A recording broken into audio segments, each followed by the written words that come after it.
vocês, na vida de vocês, qual vai ser a resposta? Nada. Para mim, a pior de todas é a que diz: não, eu fico contente quando eu faço um bolo. E aí a gente fica querendo que ela emagreça, entendeu? Porque ela está hipertensa, diabética, e o único prazer que ela tem na vida é fazer bolo. E obviamente comer o bolo também, entendeu? Mas olha só como é que é complexo essa entrada. Então, a gente vai ter que conversar sobre como fazer essa entrada, tá? O que mais? Que outras dúvidas? Vamos lá, que outras questões vocês queriam que a gente conversasse sobre isso? Fala. Eu queria conversar sobre o momento que eu usei meditação. Acho que eu sempre ouvi um perfil um pouco diferente da pessoa que eu acho que eu intervenho muito mais, porque isso já me tem incomodado. Ela não quer medicar e você quer medicar? Tá, nós vamos falar sobre isso. Existe, claramente, vocês têm que imprimir o cartão Babel, tá? O cartão Babel, ele diz exatamente quando você entra com antidepressivo, né? Existe um critério. Vem cá, quando você entra com antihipertensivo? Qual é a diretriz?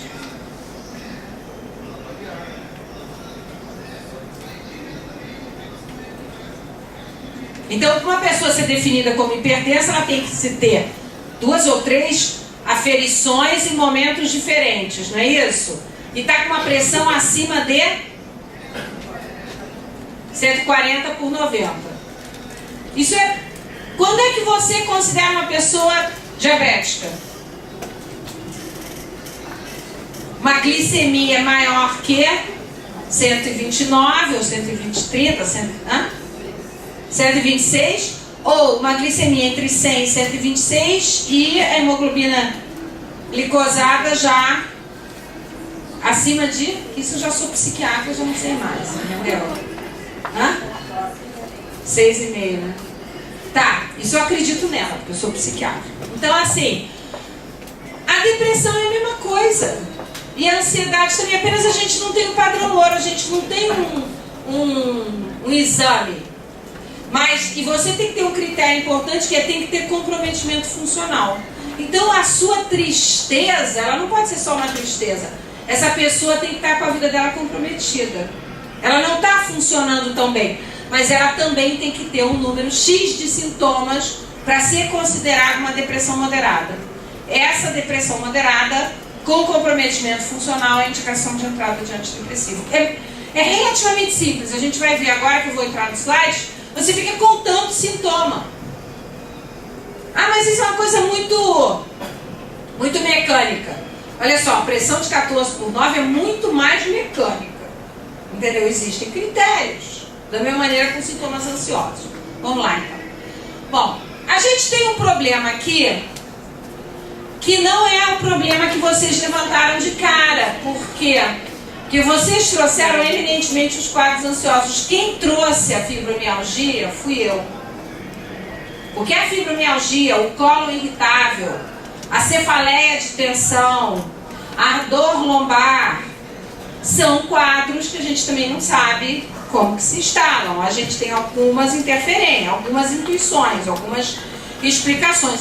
Então, são as famosas dores sem achados. E eu costumo dizer que o melhor modelo para entender as nossas dificuldades de entender esse processo de adoecimento, que vem do modelo cartesiano, que separa mente e corpo, é uma fábula budista, que diz, esse é do Buda, do próprio Sakyamuni, que diz que a verdade, conseguir alcançar a verdade, é como conseguir construir a imagem de um elefante a partir da descrição que dele fazem 4 cegos que o palpam num local diferente.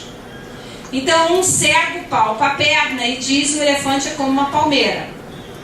O outro, no nosso caso, um paciente que tem dor no corpo inteiro e teve um câncer. O oncologista palpa a perna e diz, é do câncer, o elefante é como uma palmeira.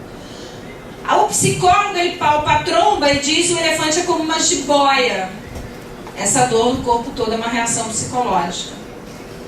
O médico de família, o clínico, o reumatologista, palpa a lateral e diz, isso é fibromialgia.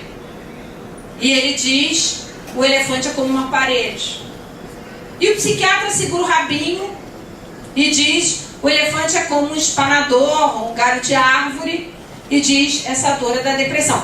E a imagem final do elefante vai ser tão parecida com o elefante quanto a imagem de 4 palmeiras com uma parede em cima, uma jiboia de um lado e o espanador do outro.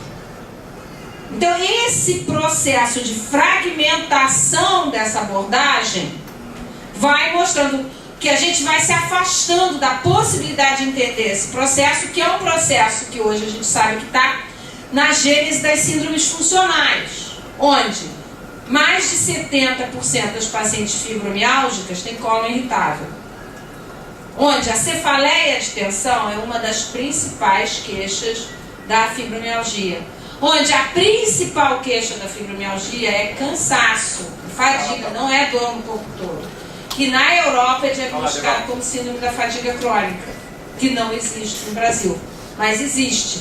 Quando você vai para a população, as prevalências dos sintomas são iguais, mas o diagnóstico não é feito. Quando você vai no norte da Europa, você não tem diagnóstico de fibromialgia, você tem diagnóstico de fadiga crônica. Então tem um grupo, além disso que a gente está falando, da ansiedade, da depressão, tem um grupo extra de pacientes que a gente também vai conversar hoje. Vamos lá. Porque aí, peraí, volta. Aí ele... E o radiologista diz que a paciente não tem nada, porque não tem nada nos exames dele. E o povo diz que ela sofre dos nervos. Né? A gente vai voltar nessa discussão aqui. Vamos lá. Então, na verdade, o que a gente está falando? A gente está falando de um processo que é o processo de somatização. Essas queixas físicas que não tem nada, na verdade elas têm, hoje em dia a gente já conhece melhor esse processo. Por quê? Qual é a causa da taquicardia na ansiedade? A descarga adrenérgica. A ansiedade cursa com descarga adrenérgica. Então você tem alterações funcionais. Tá? Qual é a causa da dor lombar? A contratura paravertebral por tensão. Se você vai examinar o trapézio dessas pacientes, eles são duros, eles parecem verdadeiras pedras. E isso vai tá associado com dor, com cefaleia, tá? Então é importante, primeiro a gente está falando numa somatização de apresentação, que são quadros ansiosos, depressivos ou apenas um sofrimento emocional que tem manifestações físicas. E isso é normal. Por exemplo, o que vocês sentem quando vocês ficam nervosos fisicamente? O que você sente? Quando você fica nervosa, qual é o teu sintoma físico que você tem? Suar. Quem mais se habilita? Taquicardia, dor de barriga, eu também tenho dor de barriga. Quê? Tremores, o que mais? Calor. Ninguém tem dor de cabeça? Quando fica tenso, quando fica nervoso? Agora vocês não vão ao médico. E não é só porque vocês são médicos, é porque vocês sabem que vocês estão sentindo aquilo porque vocês estão tensos. Então é uma decodificação desse sintoma como indicativo de um sofrimento emocional. Entender isso é fundamental para atender esses pacientes, porque uma parte da abordagem terapêutica, como você estava falando, é esse processo que a gente chama de reatribuição. Não é que a sintoma físico não existe, é que ele é parte de um processo patológico, fisiopatológico, que é um processo diferente de uma inflamação, de uma neoplasia. Esse processo é um processo funcional. E doenças funcionais é a realidade da atenção primária. A hipertensão é uma doença funcional, vocês concordam? Tá? Bom, depois você tem as somatizações crônicas, que são as síndromes funcionais, e a hipocondria, que é uma coisa mais rara. Vamos lá. Então, isso aqui são os sintomas físicos sem explicação médica, que são a aula de hoje, junto com o transtorno mental comum, tá? Onde você tem... Você não tem pointer não, né? Sim. Tem? Olha... Não. Tá. Então, olha só. Essas áreas, elas não correspondem a tamanho, tá? Elas não significam tamanho. Mas olha só. O importante é você verificar três coisas quando você examina esses pacientes. O tempo, se é um processo agudo ou crônico. 2, se o paciente tem facilidade de reconhecer o desencadeante associado. E isso é uma pergunta muito simples. Pode ser perguntado da seguinte forma: o que está acontecendo que você acha que está relacionado com isso que você está sentindo. Não é uma pergunta complexa. Elas vão começar a chorar. No momento que você falar isso, ela começa a chorar. No momento que ela começa a chorar, a coisa está bem encaminhada. Tá? Porque a somatização, a queixa médica inexplicável, as queixas físicas inexplicáveis, são igual aquela história do sujeito que estava andando de noite e viu um cara procurando um negócio embaixo de uma lâmpada. Aí ele parou para perguntar: o senhor perdeu alguma coisa? Quer que eu ajude? Ele falou: eu perdi uma chave. Eu gostaria muito que o senhor me ajudasse a procurar.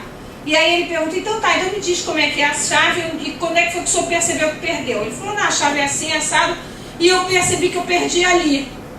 O cara falou: se o senhor percebeu ali, por que o senhor está procurando aqui? Porque aqui tem luz. Ou seja, a queixa física é valorizada porque todo mundo tem. Todo mundo tem pelo menos um sintoma médico inexplicável por semana. Uma vez por semana você pelo menos sente uma coisa que você não sabe muito bem o que é. Mas esses sintomas aumentam quando você tem um transtorno depressivo ansioso. Eles são muito frequentes, né? E é mais importante para a população que depende muito do trabalho corporal, do trabalho físico, que ele não adoeça fisicamente, é uma valorização social, enquanto que é uma desvalorização do sofrimento emocional. Se uma mulher chegar em casa e disser: estou com dor nas costas, a família vai deixar ela descansar e vai fazer o serviço. Se ela disser: estou deprimida, o que ela vai ouvir? Isso é frescura. Isso é falta de um tanque de roupa para lavar, entendeu? Tá? Então, assim, esse processo social de reconhecimento da validade da queixa emocional é importante, tá? E a coisa é colocada numa outra pessoa. Então, isso tem que ser devolvido para o paciente. O que você acha que está causando? E ela vai falar, se ela perceber que o profissional está disposto a escutar. Geralmente, o que eles têm? Então, a rapidez com que elas falam, que elas fazem uma atribuição psicológica, ou seja, que elas explicam que esse problema está associado a um problema pessoal, e a atribuição somática. A atribuição somática, a insistência de que há uma doença física e a recusa de lidar com os problemas emocionais ou de falar, isso traz um prognóstico de cronicidade. Se o curso é crônico, ele é altamente incapacitante. Se ele é agudo, ele é baixo incapacitante. Isso é importante por quê? Porque o primeiro lugar onde ela vai bater, quando ela tiver algum problema que ela passe mal, é aonde? Na sala de vocês. Ela não vai parar na minha mão que eu sou psiquiatra. Tá? Então o que você vai ter? Você vai ter queixas relacionadas a um sofrimento emocional, que não chega a ser transtorno. Às vezes você vai ter reações ao estresse, transtorno de ajustamento. A maior parte você vai ter ansiedade e depressão, sendo que muitos cronificam porque não tem diagnóstico adequado, a próprio sistema de saúde cronifica. Uma outra parte tem transtornos dissociativos e os mais graves têm as síndromes funcionais. Tá? Vamos lá então. Então, o que a gente está falando? A gente está falando desses casos que você vê, geralmente agudos, geralmente pacientes poliqueixosos, que tem depressão e ansiedade. Próximo. Tá? Você tem alguns que são crônicos, onde estão as somatizações da fibromialgia, cólica irritável, dispepsia funcional. É difícil, esses muitas vezes são mais difíceis, mas é muito fácil se vocês pedirem para eles explicarem. E é isso que a gente chama de reatribuição do sintoma. Tá? Uma vez eu perguntei para uma paciente: por que você acha que você tem? Ela tinha uma dispepsia que não tinha nenhuma alteração ao exame. Eu falei: o que você acha que está causando isso? Não tem alteração no exame. O que você acha que está causando isso? Ela me deu uma resposta maravilhosa. Ela falou: doutora, eu acho que de tanto engolir sapo, meu estômago virou um brejo. Pronto, entendeu? Está resolvido 50% do problema. Vamos falar de sapos. A outra me diz, quando fala assim: eu tenho uma dor no barriga. E é interessante porque assim, eu não sei se vocês já perceberam, se você perguntar para ela: mas tem algum problema acontecendo? O que elas respondem? Não. Por que elas respondem não? Não querem falar, não.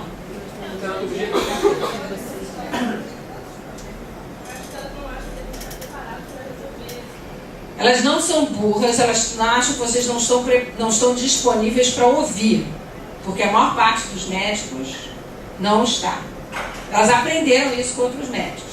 Segundo, há um conluio do paciente com o profissional de que a gente tem que resolver esses problemas. Isso é uma coisa importantíssima para vocês terem paz de espírito. Nós não temos que resolver problemas de ninguém. Agora, isso é um segundo nó da formação, porque a gente é formado para resolver o problema dos outros. Às vezes a gente tem que resolver o problema dos outros. Eu já falei que se eu tiver um acidente de carro e der entrada num pronto-socorro com TCE em coma, faça o favor de arranjar o neurocirurgião mais onipotente da cidade. Você já pode estar com essa função. Entendeu? Por quê? Porque eu vou querer que ele vença a morte em cima de mim. Ele é onipotente, ele vai querer vencer a morte em cima de mim. Não é isso? Agora, e ele não precisa ter uma boa relação médico-paciente. Eu estou em coma. Não tem o menor problema. Ele tem que ser absolutamente cartesiano, onipotente e tem que vencer a morte em cima de mim. Isso funciona muito bem nessas circunstâncias. Agora, quando uma mulher, como já aconteceu comigo, que sempre tive problema com a sobrepeso, agora já estou entrando na obesidade, senta com 130 quilos na minha frente e fala: doutora, eu falo, e aí, o que eu posso fazer por você? Ela me diz: você tem que dar um jeito de eu parar de comer? E eu juro pra vocês que o que eu pensei, foi o que eu pensei na hora, foi: porra, eu não consigo dar um jeito de eu parar de comer? Como é que eu vou dar um jeito dela parar de comer? Então, há uma diferença de circunstâncias de processos de adoecimento.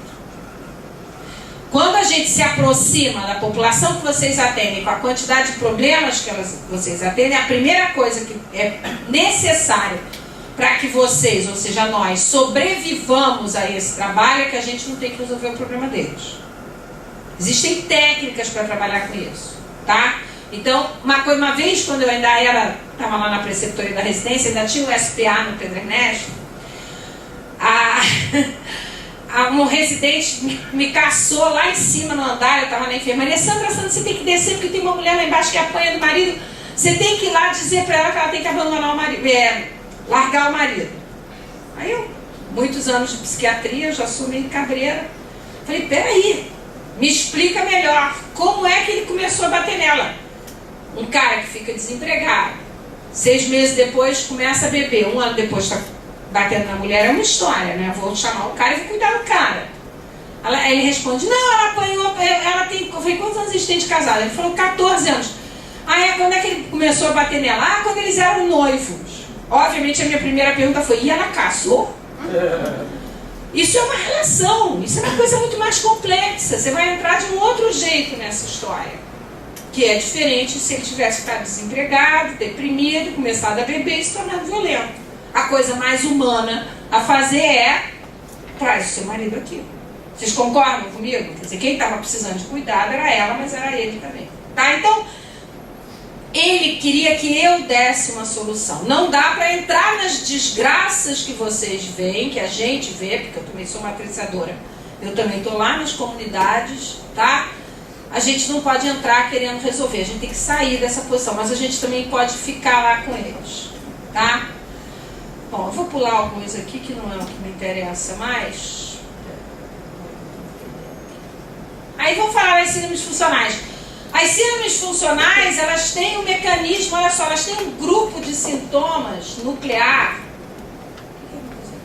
que é, dor generalizada, fadiga, cefaleia, diarreia, depressão, ansiedade, distúrbios do sono, alteração de memória e de concentração. Isso está presente em todas elas. As pessoas vão ganhar diagnósticos diferentes dependendo de quem vê o elefante.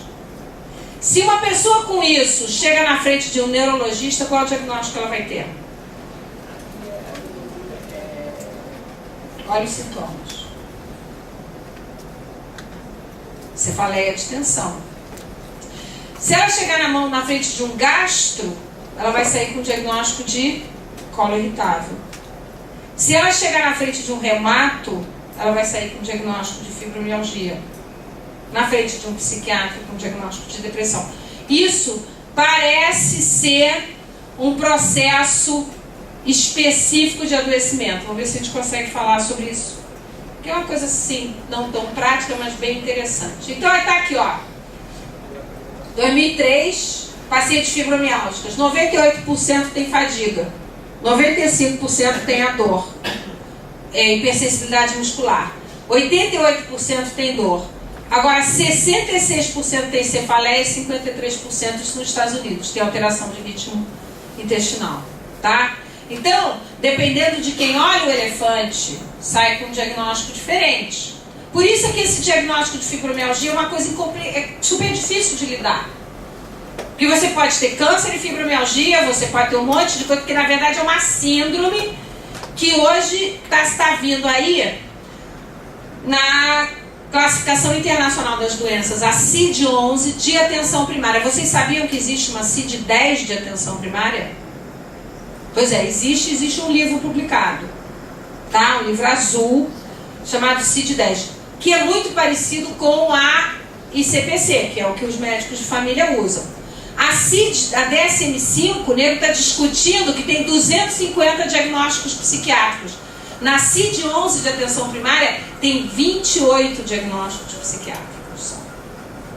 Entendeu? É uma coisa muito mais próxima da realidade e é muito parecido com a classificação da ICPC, até porque metade da comissão que fez as categorias são médicos de família. Tá? Grandes dirigentes da ONCA estavam nessa comissão. O Klingman, a Mariana Rosenthal, pessoas que estão na comissão de classificação da ONCA. Né? E tem essa nova categoria que é o Body Stress Syndrome. A síndrome do estresse, a tradução é meio complicada, é síndrome corporal do estresse, ou seja, qual é a alteração física que o estresse vai fazer. E a junção com ansiedade e depressão é muito grande. Tá? Um grupo de sintomas é cardiovascular. Então é esses os pacientes também que vocês estão pegando.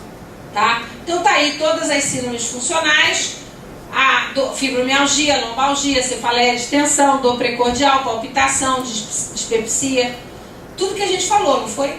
Tá todo mundo aí, né? Bom, qual é a base? Agora eu vou entrar numa coisa teórica super interessante para vocês poderem conversar com esses pacientes, né? Existe um conceito que na verdade é um conceito muito utilizado pelos médicos de família. Quem me ensinou isso, quem me apresentou esse conceito foi no Congresso de Brasília, a Iona. Quem estava em Brasília? Vocês não estavam ainda no Congresso de Brasília. A Iona, que é a coordenadora do Royal College of General Practitioners, os médicos de família ingleses, que é o conceito de allostatic load. O que é isso? Tá? Isso aí é um conceito que ele tem 10 anos e ele foi conceituado, isso aí foi estudado, começou a ser estudado por biólogos nos Estados Unidos, mostrando o seguinte: quando você está... a gente não tem o conceito de homeostase? Vocês conhecem o conceito de homeostase? Quanto que tem que ser mantida a temperatura do corpo humano? Entre 35 e 40? Podemos dizer isso? Acho que 35 já é baixo. E 40 com certeza já faz mal. Não é isso? Então, o pH do sangue tem uma faixa de variação menor ainda, não é isso? Então você tem partes do funcionamento corporal que você não pode variar muito. Se você variar, a pessoa morre. Então você precisa de mecanismos homeostáticos.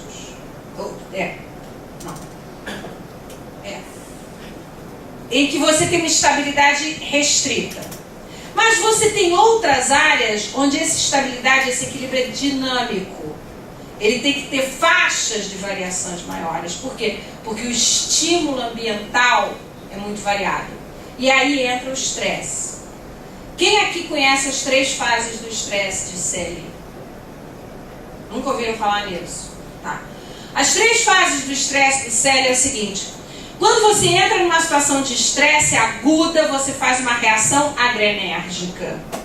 Por exemplo, quem já foi assaltado? Cara, é difícil. Então, o que você sentiu? Medo. Medo. Como é que esse medo se manifestou fisicamente? taquicardia, suor. Isso. O que mais? Perna bamba, tremor, pode ter uma paralisia, não pode ficar paralisado. Isso é uma reação aguda de estresse. É a fase aguda. Quando você é mantido num estresse crônico, essa fase que já não é um assalto, mas, por exemplo, se você vive numa comunidade violenta, onde tem tiroteios com frequência, onde toda noite a sua filha entra em casa em torno das 10 horas e você não descansa enquanto ela não chegar, vocês conhecem isso. Você é mantido numa descarga permanente. Essa descarga permanente, ela se esgota enquanto reação aguda. A reação aguda é a luta e fuga. Ela entra, então, o quê? Ela ativa o eixo corticosteroide. Então, você começa a ter descargas a nível de sistema corticosteroide. A alteração corticosteroide, do eixo corticoide, ele se relaciona à depressão. Enquanto que a descarga adrenérgica se relaciona à ansiedade. É fácil você entender isso por causa dos sintomas de ansiedade. Quando você está ansioso, você fica taquicárdico, aquela coisa toda. Eu vou até contar uma história super engraçada para vocês acordarem, né? Eu tinha um paciente que ele tinha, na época dessa história, ele tinha 56 anos e ele tinha tido pânico, ele tinha depressão, teve depressão com pânico. E era mais velho, já estava hipertenso. E aí o filho de 23 anos terminou com a namorada, de 2 anos. E ele fez um erro grave. Ele foi tentar consolar. Como pai dedicado, ele foi fazer aquela tarefa que ele tinha que ter deixado para os amigos, para o tempo. E aí foi consolar e falou: meu filho, não fica assim. Outras mulheres virão, você vai achar outra pessoa e não sei o quê. E esse cara estava no 3º casamento. Já em casas diferentes, né? Casamento. Hã? E faça você, pronto. Então, esse cara ele tá no 3º casamento, né? E já estava morando em casas separadas. A terceira mulher, ele morava com esse filho, a mulher morava com outro filho. O casamento durou muitos e muitos anos, né? Aí o filho ficou uma fera com ele e falou: papai, você não sabe o que é amor? Quando você vai encontrar a fulana, eu não vejo que você é apaixonado por ela. Você vai encontrar com ela, eu não vejo que o seu coração dispara. Você, quando pensa nela, quando fala com ela, quando você vai encontrar com ela, você não sente aquele aperto no peito, o seu coração dispara, você não consegue respirar direito. Você não ama ela. O Macete virou para ele e falou: meu filho, aos 56 anos... se o meu coração disparar, eu ficar sem conseguir respirar e tiver um aperto no peito, eu não vou achar que eu estou apaixonado, eu vou achar que eu estou tendo um infarto. Então, assim, há uma semelhança entre uma paixão e um infarto, entendeu? São todos, têm uma descarga adrenérgica. Então, a segunda fase, tá? Ela é uma fase diferente, ela é a fase da depressão, ela é a fase da ativação corticoide. E se nesta fase você tiver uma descarga aguda, por uma situação aguda, a pessoa não consegue responder, porque ela entra numa fase de exaustão. O que eles entenderam? O que eles começaram a pesquisar a partir desta concepção de estresse, dessas alterações físicas que o estresse faz, né? Foi percebido que regiões do cérebro estão associadas à forma como esse estresse é modulado. Então, todo o eixo pegando amígdala, hipotálamo, hipocampo, córtex pré-frontal, partem desse processo de elaboração. Inclusive regiões mesencefálicas, determinados núcleos como locus ceruleus, como núcleos da RAF. E o que é importante é entender o quanto isso se relaciona, por exemplo, com processos de adoecimento físico, como hipertensão, diabetes e síndromes metabólicas. Então, é uma mesma área que lida com estresse, que vai relacionar. Por isso é que a gente hoje está dizendo que não há mais uma separação, não é uma questão de um quadro reativo e uma doença física.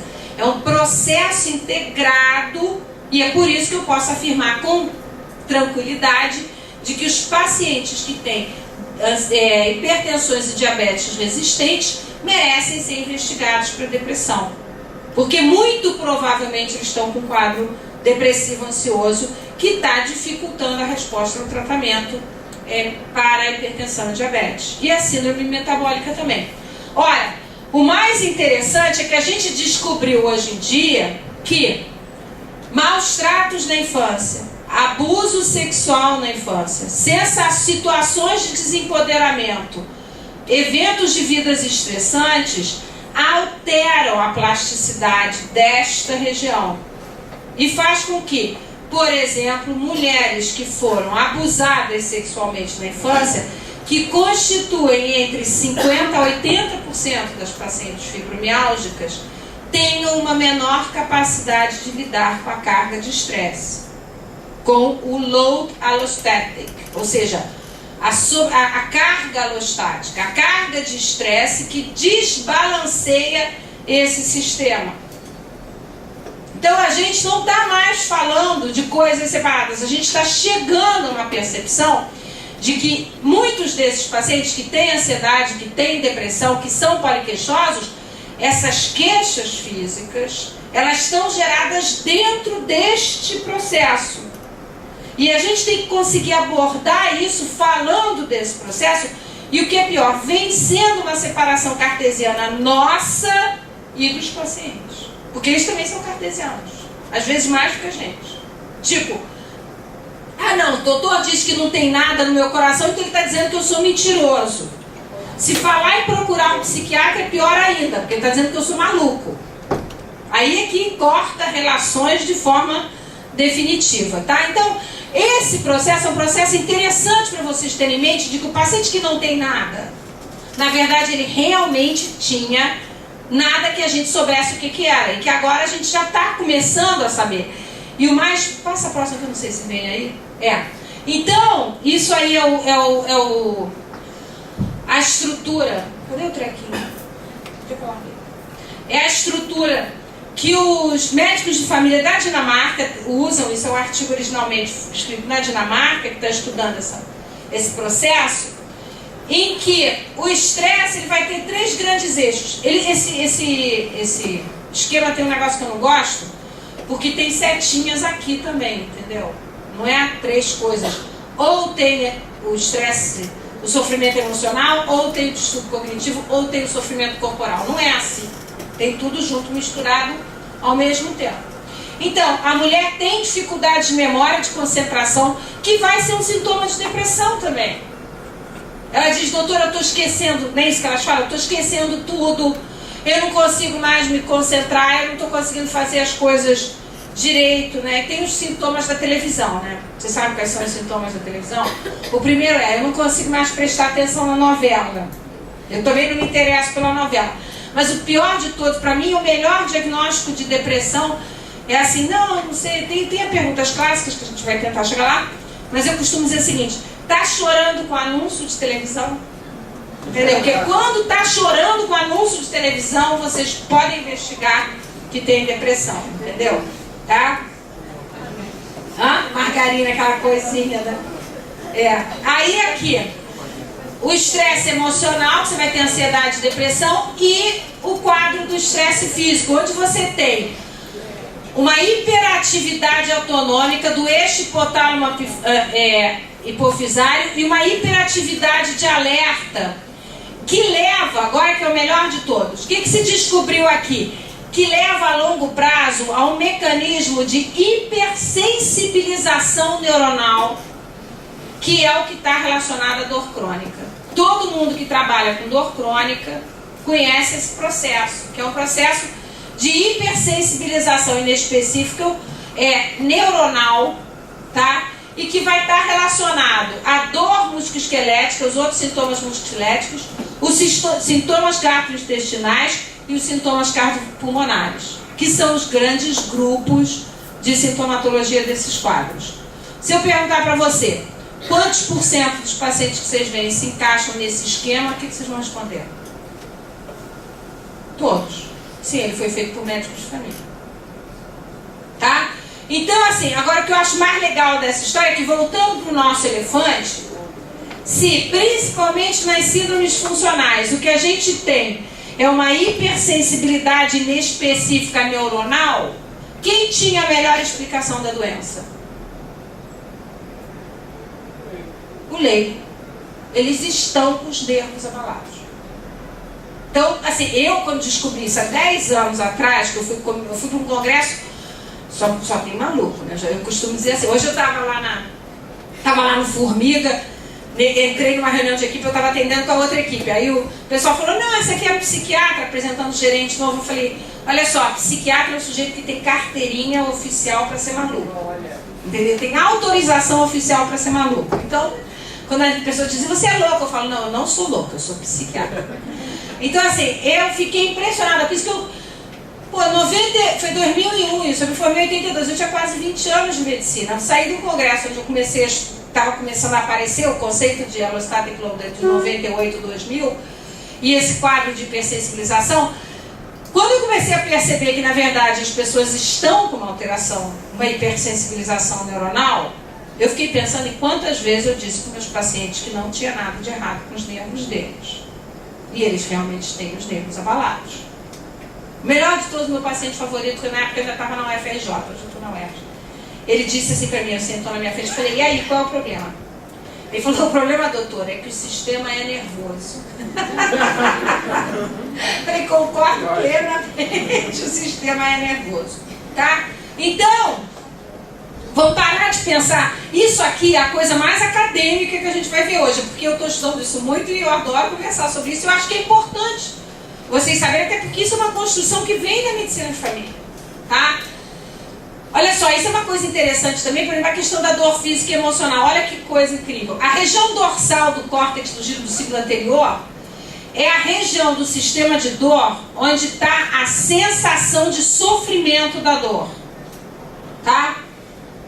E está no mesmo sistema a tarefa, eu sempre fico perdido, a tarefa de reconhecimento, de estar em discrepância social.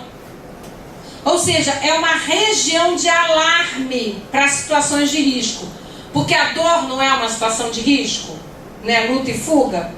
Para o ser humano, o isolamento e a discrepância social também é situação de risco. A rejeição social é uma situação de risco. Então, se você ativa essa área porque você tem dor, você aumenta a sensibilidade para a rejeição social. Mas se você tem situações de rejeição social, você aumenta a sensibilidade para a dor. Então a mulher que apanha do marido, que não é cuidada e reconhecida pela família, ela tem uma maior sensibilidade à dor física. Ela vai pegar pequenas dores e vai interpretar e amplificar, porque esse sistema está amplificado. E outra coisa, esse sistema, ele é ativado porque os vínculos afetivos, que hoje em dia a gente conhece isso como estudos de padrões de vinculares, patológicos da infância, com padrões ansiosos, padrões de rejeição, padrões indiferentes, que a maior parte dos padrões vinculares dessa população que a gente cuida, eles alteram a maturação dos sistemas neuronais dessa região, tornando essas pessoas hipersensíveis e inseguras em relação a ter capacidade para isso. Então elas se sentem desempoderadas, elas se sentem incapazes, elas se sentem não reconhecidas e elas têm dor com mais frequência. Faz sentido isso para vocês? Tá. Vamos lá fazer um raciocínio então. Se elas se sentem desempoderadas, se elas se sentem incapazes, se elas se sentem rejeitadas, e isso torna elas mais fáceis, obviamente isso deprime elas. Faz sentido também. Mas elas se sentem mais fisicamente vulneráveis a sintomas, qual é a intervenção que a gente tem que fazer para reverter esse quadro? Escutar com certeza, mas tem uma coisa a mais.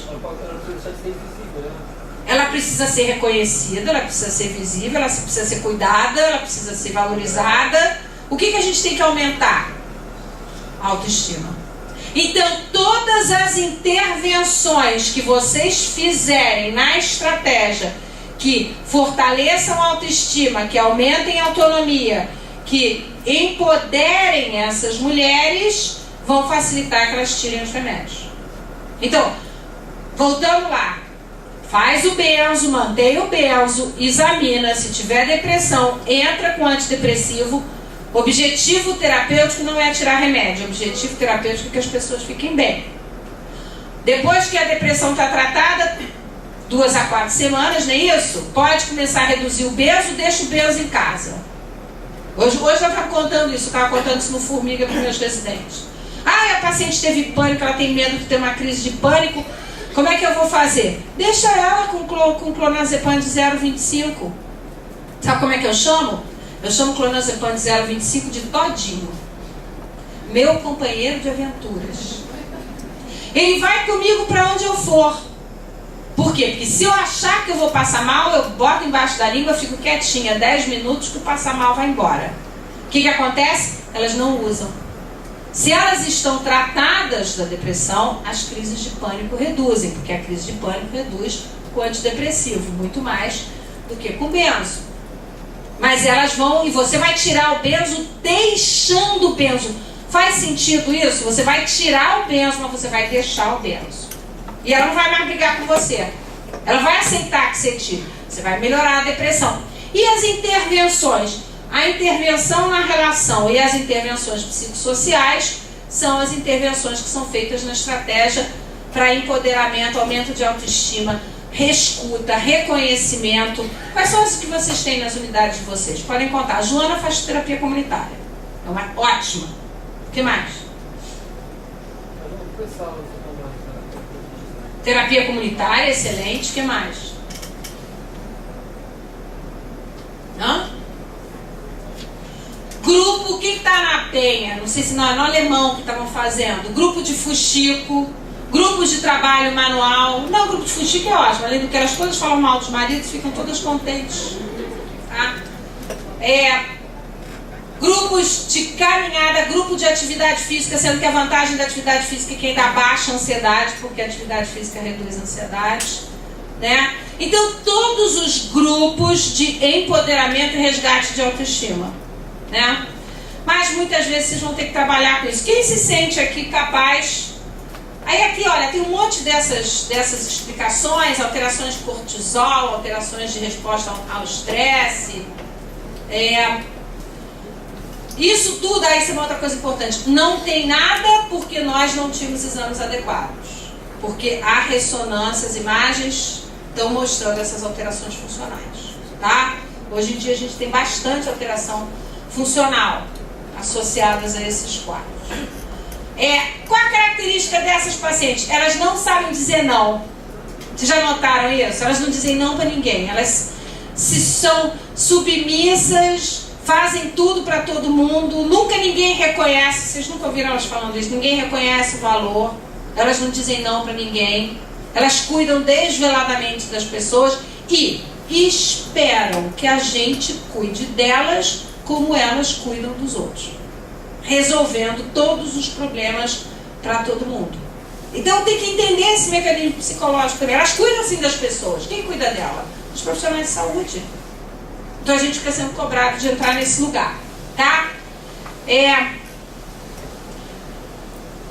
Na verdade, antes de entrar aí, eu quero entrar na questão de como conversar com seus pacientes. Então, peraí. Que horas você combinou com eles? Der para fazer uma parada para eles sobreviverem? Que horas você tinha marcado? 6 às 8? Tá, 10, 7.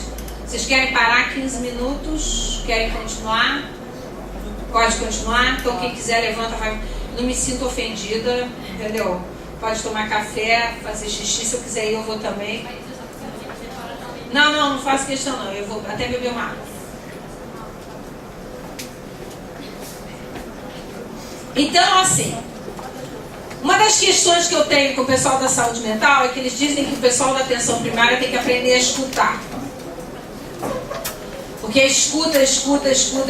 Eu acho que vocês têm enorme capacidade de escuta e as enfermeiras da primária também. Qual o problema? Vocês escutam. Qual o problema? O que você diz depois que você escuta? Porque se você não sabe o que dizer, você vai parar de escutar porque o teu ouvido não é pinico. Você vai ficar aguentando problema. Então existe a questão da fala. Então agora a gente vai entrar em como se fala, tá?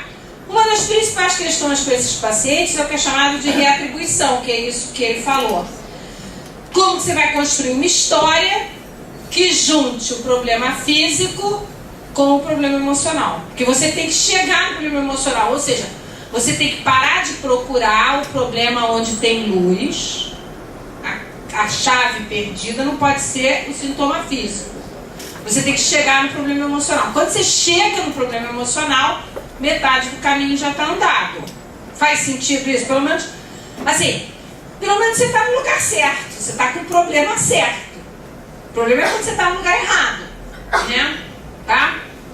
Então, essa técnica é uma técnica feita com o grande pesquisador da saúde mental na atenção primária, que é o David Goldberg, que foi, pelos estudos dele, foi denominado Sir David Goldberg, que é o cara que está liderando a classificação da CID-10, CID-11 da atenção primária, com o Michael Klingman, que é da Wonk, tá? E a Linda Gask, que é lá de Manchester, chama-se técnica de reatribuição, né? Que é o paciente que chega com queixa física. O paciente chega com queixa física, você escuta, você examina, você faz o diagnóstico de depressão e ansiedade, que se não aparecer nos slides depois eu vou falar, mas você tem que fazer ele conectar, e você conversa e descobre os problemas. Mas aí você tem que conectar as coisas. Então a técnica de reatribuição são 4 passos. Né? Primeiro passo, o paciente se sentir compreendido. Segundo passo, ele ampliar a agenda, ele fazer um vínculo e o tratamento poder ser negociado. Primeiro passo, ele tem que poder falar dos problemas. Tem um estudo feito na Inglaterra que eles gravaram, coisa de pesquisa inglesa, 400 consultas com pacientes poliqueixosos. E eles descobriram que os pacientes falavam dos problemas emocionais que eles tinham. E os médicos passavam batidos. E ignoravam. Eles não falavam, eles davam pistas. Então é assim. Quando que isso começou? Isso começou quando a minha filha engravidou. Minha filha adolescente engravidou. Isso piora, isso acontece sempre quando o meu marido chega em casa às 7h30, 8 horas da noite. Por quê? Porque ele sai do trabalho às 5. Se ele chega em casa às 8, o que ele fez? Ele bebeu. Eu já vi paciente que tinha crise de pânico na hora que ouvia o marido entrar em casa com essa hora, porque ela sabia que ela ia ter problema.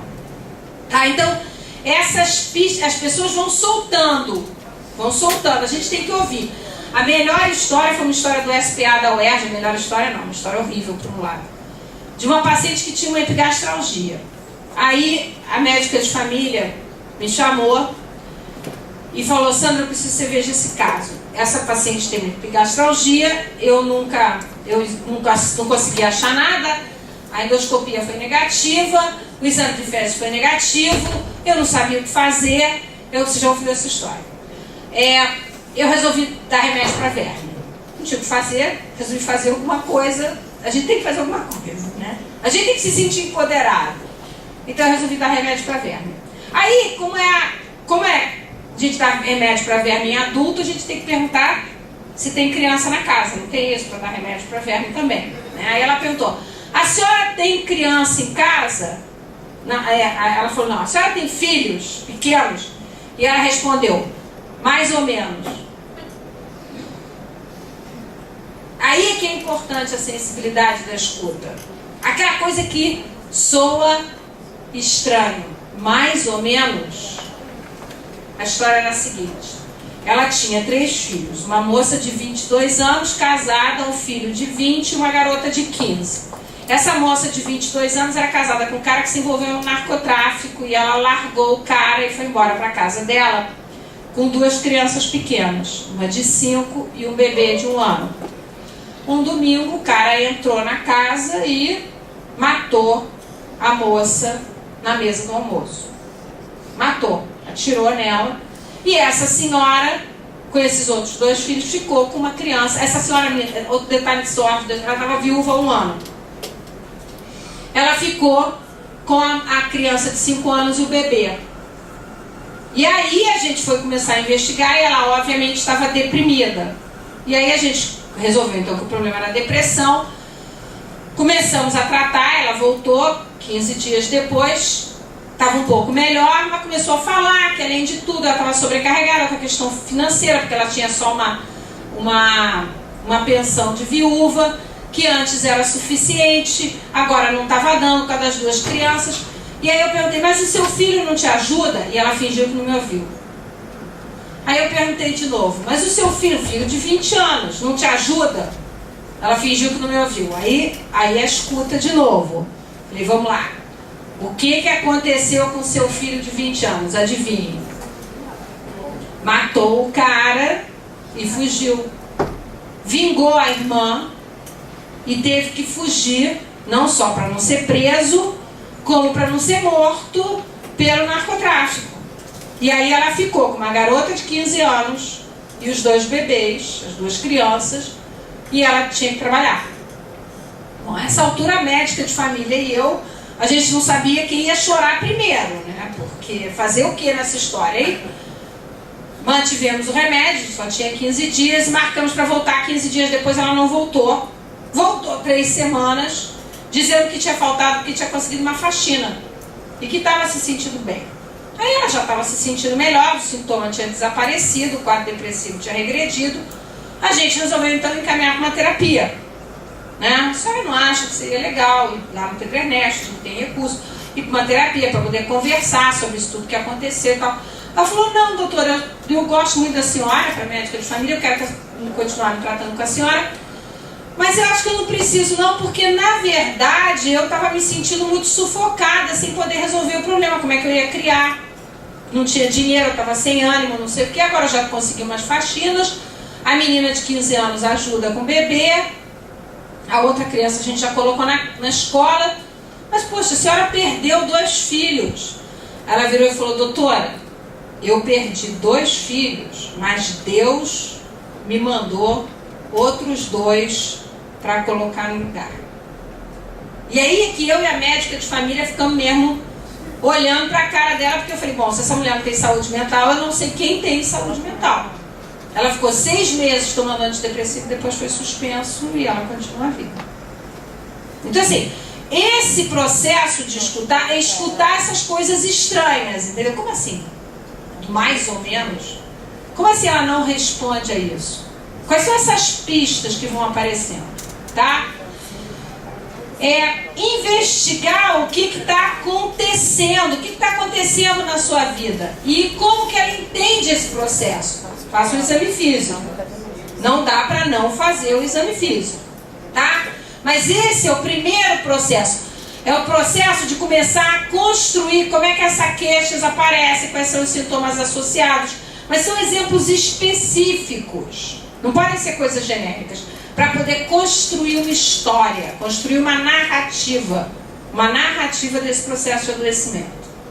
O seguinte é, façam os exames, deem o feedback, reconheçam a realidade dos sintomas, que era o que ele estava falando, a dor existe, os mecanismos não são os mecanismos anatomopatológicos tradicionais, que estão relacionados a hipersensibilizações neurológicas centrais. E enquadra a queixa e faz os vínculos com os eventos vitais e os fatores psicossociais. Construir essa história. Isso é o que a gente chama de trabalhar com narrativa. Construir uma história que faça sentido. Tá? Às vezes, vai ter dificuldade de construir essa história. Então, às vezes, você vai usar de metáforas. Por exemplo, por quê? Porque elas dizem que não tem problemas. Elas não têm problemas porque toda a comunidade onde elas vivem tem os mesmos problemas. Ela não se sente diferente do grupo social dela. Por exemplo, tem tiroteio à noite. Todo mundo sofre do tiroteio de noite. Por que só eu passo mal e a minha vizinha não passa mal? Então, como que você constrói essa história para chegar ao entendimento desse processo? Tá? Há metáforas. Essa história das bombas do brejo é uma metáfora. Uma das minhas metáforas favoritas para dor de cabeça é o seguinte: qual é a principal causa de dor de cabeça? Tensão. A principal causa de dor de cabeça é filho. O povo não fala, meu filho só me dá dor de cabeça. Então, quando elas dizem, eu não tenho nenhum problema, eu falo, tá legal, tem uma dor nas costas, né, que não passa por nada. Fala pra mim, quem é a mala sem alça que você carrega? Inevitavelmente é a sogra. Entendeu? Então assim, é isso mesmo. Quais são a pessoa que tem aquele bolo? Quem foi que falou do bolo? Foram vocês, né? Que falou do bolo que sobe e desce, ele não tem o bolo? Aí a pergunta é a seguinte, fala pra mim, como é que vocês vão perguntar do bolo? O que vocês vão perguntar? Fala. O que você não consegue engolir? O que está atravessado na garganta? Ela vai dizer o que está atravessado na garganta. Entrar nesse processo de comunicação, tá? Aí você vai construir a historinha do vínculo. Então, por exemplo, como que tensão muscular causa dor física, como os sintomas autonômicos são resposta ao estresse, como que os sintomas se relacionam, como a vida, como é que a depressão abaixa a dor, e a gente tem a vantagem dos nervos. Você pode chegar e dizer, olha, tudo isso que a senhora está passando abalou os seus nervos. Ela vai dizer, concordo plenamente, doutora. Olha, nós fizemos uma pesquisa, vai sair publicada agora, ela falando agora da pesquisa, vai sair, a gente já está aceito no Caderno de Saúde Pública, sobre ansiedade e depressão na atenção primária. Os números são horrorosos, tá? 25% dos pacientes com depressão, 37% com ansiedade, 40% com um e outro. Ou seja, 40% dos pacientes que estão sentados na sala de espera de vocês têm transtorno depressivo ansioso. Se você pegar sofrimento emocional, que não chega a preencher critério para CID, esse número sobe para 55%. 1 em cada 2. Então assim, 1 em cada 2 tem sofrimento emocional, 1 em cada 3 tem transtorno mental. Eu brinco lá no AMI, com o internato, que o pessoal do matriciamento fala. Por isso que eu brinco com essa brincadeira. 2 pacientes por mês por matriciamento. Quando eu chego nas minhas unidades para matriciar, uma equipe tem 8 pacientes marcados. Só sentado na sala de espera com 40%. Entendeu? Tá? Só que a saúde mental tradicional do CAPS não vai considerar esse paciente como um paciente para saúde mental. Para saúde mental é maluco. O objeto, isso é uma briga antiga que eu tenho com eles. O objeto da saúde mental é a loucura. Primeiro de assunto, saúde mental não é doença mental. Estamos falando de outro departamento. A primária é que cuida da saúde mental. Tá? Então, vai construir essa história e como que isso funciona com o ciclo vicioso, o que está acontecendo agora e qual é a resposta das outras pessoas da família. Tá? Aí, você negocia as preocupações do paciente e aí você entra com as técnicas. As técnicas são técnicas de relaxamento, exercício físico, medicação e técnicas de resolução de problemas e outros trabalhos psicossociais como a gente está falando aqui, tá? Bom, não adianta dizer que não tem nada, não adianta ficar procurando doença. O que acontece quando vocês acham? Vamos ver o que está causando a dor de cabeça. Aí quando resolve a dor de cabeça, aparece a dor no pé. Aí quando desaparece a dor no pé, aparece a dor na barriga. Quando desaparece a dor na barriga, aparece a dor nas costas. Não adianta ficar resolvendo nesse ponto, tá? Não adianta desafiar o paciente que tem um problema, e são problemas graves, tá? Não adianta explicar prematuramente que os sintomas são emocionais.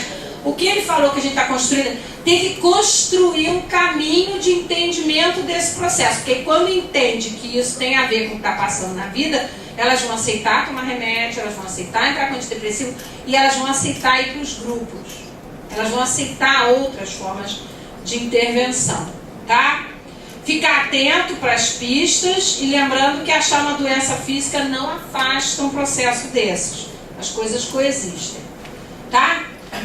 Consultas regulares, um médico para organizar o tratamento e clarificar o que vocês concordam com o paciente ou não. E limpar a agenda. Por que a consulta regular é importante? Porque ela não vai ficar arranjando queixa para ir na unidade. Por isso é que os grupos são ótimos. O que a gente faz? Elas vão para os grupos, elas vão toda semana para a unidade. Agora na Formiga, lá na 22, a gente está fazendo grupos de atividades físicas com psicólogas ajudando a equipe, que não é médica, né? Grupo de atividade física não, desculpa. Grupo de trabalhos manuais.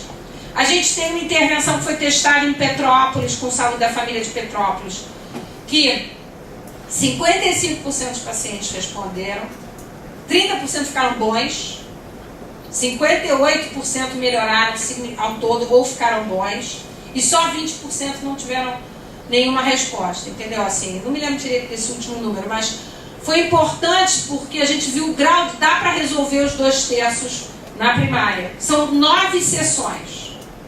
A sessão é psicoeducação, que são duas sessões para discutir isso que você está sentindo ansiedade, isso que você está sentindo a depressão. Uma sessão para falar sobre atividades prazerosas, esse ponto que você aborda. Um terceiro é uma técnica que a gente vai entrar agora, que é a resolução de problemas. E a quarta é a superação de sentimentos negativos, de baixa autoestima. Tá? Limitar o exame, porque cada vez que você faz um exame, você reforça, desnecessário, você reforça a hipótese de que podia ser alguma coisa física. Então tem que tomar cuidado. Não é que não vai fazer o exame físico. Mas não adianta ficar pedindo tomografia para dor de cabeça que você tem certeza que é uma cefaleia de tensão. Tá? Construir esse modelo claro, envolver a família e os colegas. Não esperar uma cura. É o seguinte, quando ela entrar numa outra situação de estresse, ela vai passar por isso de novo. Tá?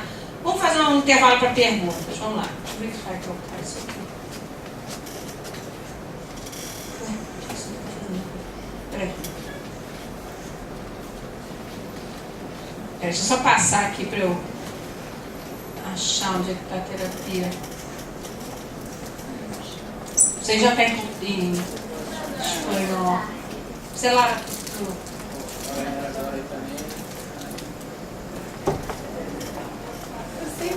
Não.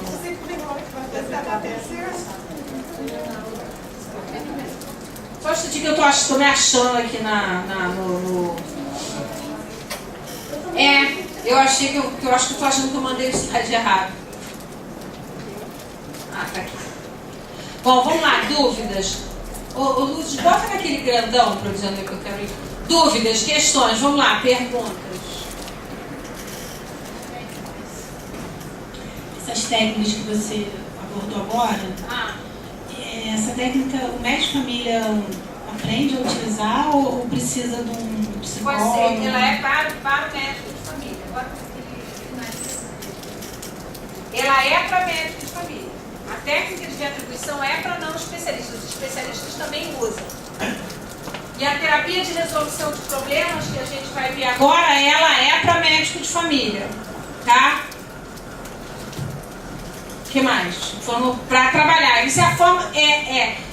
escutou como que você fala, entendeu? Quer dizer, como você vai construindo essa reatribuição para que ela traga os problemas. Quando ela falar dos problemas, a gente vai fazer alguma coisa pelos problemas. Vai fazer diagnóstico de ansiedade e depressão, que eu ainda vou fechar isso antes da aula acabar. Vai medicar adequadamente, mas vai ter que ter esses espaços, a terapia comunitária, os grupos de fuxico, grupos de atividades e inclusive o grupo terapêutico. Os grupos terapêuticos a gente está fazendo com psicólogo ou então com psicólogo e enfermagem, é uma das alternativas. Em Petrópolis a experiência foi o médico e a enfermeira com matriciamento. Entendeu? Então assim, o que você vai fazer? Você vai trabalhar basicamente com esses 5 itens. Essa reatribuição, quer dizer, que a gente chama de psicoeducação, isso que está acontecendo é ansiedade, depressão e estresse. 2, Você não tem prazer na sua vida, você tem direito. O que você vai fazer de bom na sua vida? 3, a técnica de resolução de problemas. 4, o resgate de autoestima e a redução dos pensamentos negativos. E 5, ficar atenta se vai recair.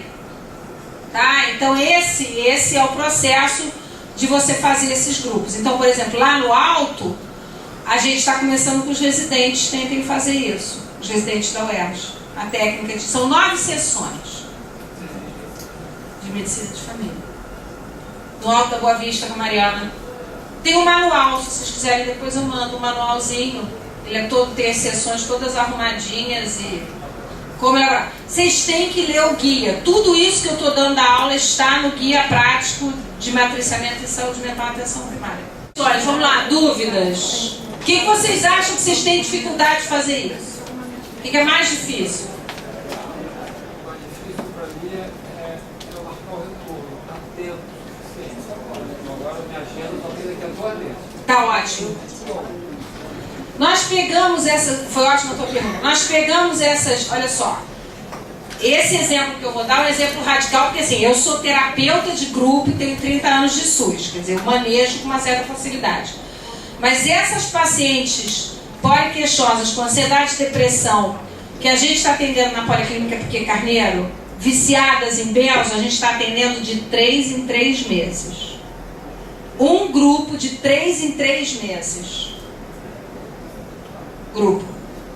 Tá? De 10 a 15 pessoas. Então o que a gente faz? A gente faz a parte de psicoeducação, de diagnóstico correto, entra com tratamento na depressão e aí a gente trabalha com reforço de atividades prazerosas, resgate de autoestima e associação do adoecimento com os problemas. A gente não tem condição de entrar na terapia de resolução de problemas, porque a gente tem um espaço muito grande. Todas melhoram. No momento em que elas aderem aos antidepressivos, ao invés de ficar usando benzo cronicamente, elas vão ter melhoras. E aí você vai poder trabalhar. Esse grupo é de 15 em 15 dias, durante 9 sessões. São 2 meses. Então, você vai... Aí depois, a gente brinca dizendo que faz o grupo do descarrego. Você descarrega esse grupo num grupo mensal. E aí, uma vez por mês, elas vão na unidade para fazer esse grupo. A coisa mais prática é que esse grupo seja feito pela enfermeira com uma psicóloga. Altamente efetivo. Você consegue segurar esses pacientes, entendeu? Então, tem uma mítica de que você tem que fazer terapia com grande frequência, entendeu? E muita profundidade. O que a gente vê no SUS não é isso. A maior parte dos pacientes abandona o tratamento com 5 sessões, porque já resolveu o problema. Eles não têm essa visão ideológica que a classe média tem de uma terapia de longo prazo para autoconhecimento. Eles não têm também dinheiro para ir e eles têm que trabalhar. Entendeu? Então a coisa é muito focada nos problemas e eles têm uma resiliência muito grande. Eles respondem ao cuidado que vocês oferecem, eles respondem. Tem uma coisa importante de entender, que o saúde da família é terapêutico pelo fato de que um profissional de nível superior de classe média entra na casa de um favelado. Isso desfaz uma estrutura social importante. Parece maluquice, mas as pessoas se sentem valorizadas porque vocês vão nas casas deles. Eu também vou. Entendeu? É impressionante isso. Isso tem um impacto, porque entra nesse impacto do problema da autoestima. Tá aí? Fala aqui enquanto eu vou. Em relação aos atendimentos individuais, assim, para esses pacientes não ficarem criando novas queixas como justificativa para voltar ao serviço. Isso. Com que intervalo, mais ou menos, dá para marcar esses pacientes? E qual o tempo que você tem que reservar para eles? Porque, assim, atualmente minha agenda vai para a mesma semana, mas são consultas de 20 minutos. Tá ótimo. Olha só, eu estou falando, eu entrei no INAMPS, então INAMPS, em 1984. Aí eu fui trabalhar na Ilha do Governador, no posto do Dendê, que nem tem hoje. Quem está na ilha? Ali no antigo Bancários. Vocês estão na ilha? Vocês sabem onde é que é a antiga unidade do bancário? Nem tem mais. Aí eu me lembro que uma enfermeirona antiga, eu cheguei e comecei a atender, tinha acabado a residência, uma enfermeirona antiga chegou para mim e falou: doutora, gostei muito da senhora, a senhora é muito simpática, eu vou falar uma coisa para a senhora. Não atende muito bem não, que vai ter muita fila na sua porta. Você vê que eu fico feliz que as coisas melhoraram, entendeu? A vantagem de ser jurássica é que as coisas melhoraram. Uma vez que você tenha tratado a depressão e a ansiedade medicamentosamente, que são os mais graves, você pode ver uma vez por mês, 20 minutos, dá e sobe. Quando vocês tratam depressão, como é que vocês tratam? Como é que vocês fazem a entrada do antidepressivo? Quando é que vocês marcam o retorno? Começa com a fluoxetina, 20 miligramas.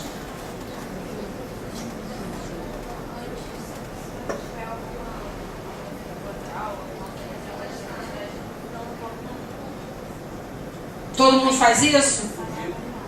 Um mês. Começa a fluoxetina, um mês para reavaliar. Se ela tiver algum problema, se ela sentir alguma coisa, ela vem, procura antes. Dá para fazer assim? Assim é suficiente. Paciente sem queixa específica. Uma coisa importante é o seguinte: o paciente com depressão e ansiedade, ele não vai chegar na frente de vocês e falar: estou deprimido. Não vai. Ele vai trazer queixas físicas, tá? E vai trazer queixas inespecíficas. Então, tem que rastrear, tem que procurar para achar transtorno depressivo ansioso. Entrou com transtorno depressivo ansioso, tratamento farmacológico e não farmacológico, foi o que a gente viu. Individual, terapia de solução de problemas, e os grupos, abordagem de famílias, grupos educativos, exercício, atividade física, agenda prazerosa, que foi o que ela disse que ela fazia, terapia comunitária. Então a gente já andou nesse slide. Vai. Como é que você faz o diagnóstico de depressão? Tá? Não, é o próximo. Aqui é. Duas perguntas centrais. Primeiro, o paciente tem comprometimento funcional? Tem. Não tem mais ânimo para entrar na casa. E aí eu vou falar para vocês uma coisa que é muito importante para mim no meu coração. Vocês têm crianças de 4 anos com baixo peso? Tem, né? Como é que são as mães? Fala. Normalmente são mães que não têm uma atenção boa para a criança. Tem vários filhos, tem uma situação mega complicada. Como é que são as casas dessas mães? Hã? Fala. Paupérrimas, sujas. Pobreza não é sujeira, mas são sujas, são descuidadas. E as equipes costumam ter muito preconceito contra essas mães. Elas são mais mães, elas são porcas, as casas são descuidadas. Elas ficam enchendo as crianças de biscoito de isopor, né? Aqueles biscoitos de isopor que se você acender ele pega fogo, né? 66% dessas mulheres têm depressão. Isso já foi estudado. E a gente fica culpabilizando ela mais ainda, dizendo que ela é uma má mãe. Então ela tem comprometimento funcional. Ela não consegue cuidar adequadamente dessa criança. Ela dorme até as 11 da manhã. Ou ela não consegue dar conta da casa, tá? Então, para ter um diagnóstico de depressão tem que ter no mínimo 15 dias de comprometimento. Senão é só tristeza. 2 perguntas. Nos últimos 15 dias, você se sentiu triste, deprimido? Basta perguntar assim. Se sentiu deprimido, as pessoas vão dizer sim ou não. E o segundo sintoma que é: você perdeu o prazer das coisas que você gostava de fazer? Eu não vou mais à igreja, não tenho mais ânimo de visitar minha família, eu não tenho vontade de fazer um bolo, tá? Eu não tenho mais alegria nas coisas que me davam alegria. Isso são as perguntas de rastreamento. Essas perguntas têm que ser feitas. Todas as usuárias de benzodiazepínico deviam ser feitas essas perguntas. Aí, um sintoma positivo, caso suspeito. Fala, quem você está falando? Fala. Tá brincando, tá bom. Então vai o próximo. Um sintoma, caso suspeito. Depois que um sintoma é caso suspeito, vai rastrear os outros sintomas de depressão. Alteração de sono, dormir demais, dormir de menos, insônia inicial, insônia intermediária, insônia terminal. Sentimentos de culpa ou baixa autoestima. Eu não valho nada, eu não faço nada direito, tudo que eu faço está errado. Terceiro, alteração de concentração e memória. A gente já não viu isso lá nos outros sintomas. Quarto, alteração de apetite. Está comendo demais, está comendo de menos, está obesa. Tá? Lentidão ou agitação. Pode estar mais lenta ou pode estar mais agitada. Tá? Irritabilidade. O sintoma de depressão mais comum na atenção primária no mundo é irritação. Irritação, impaciência, brigando com as crianças. A queixa delas é: eu estou batendo à toa nos meus filhos. Bom, é assim. Isso tudo que eu estou falando está no cartão Babel. Além do guia prático, bota cartão Babel.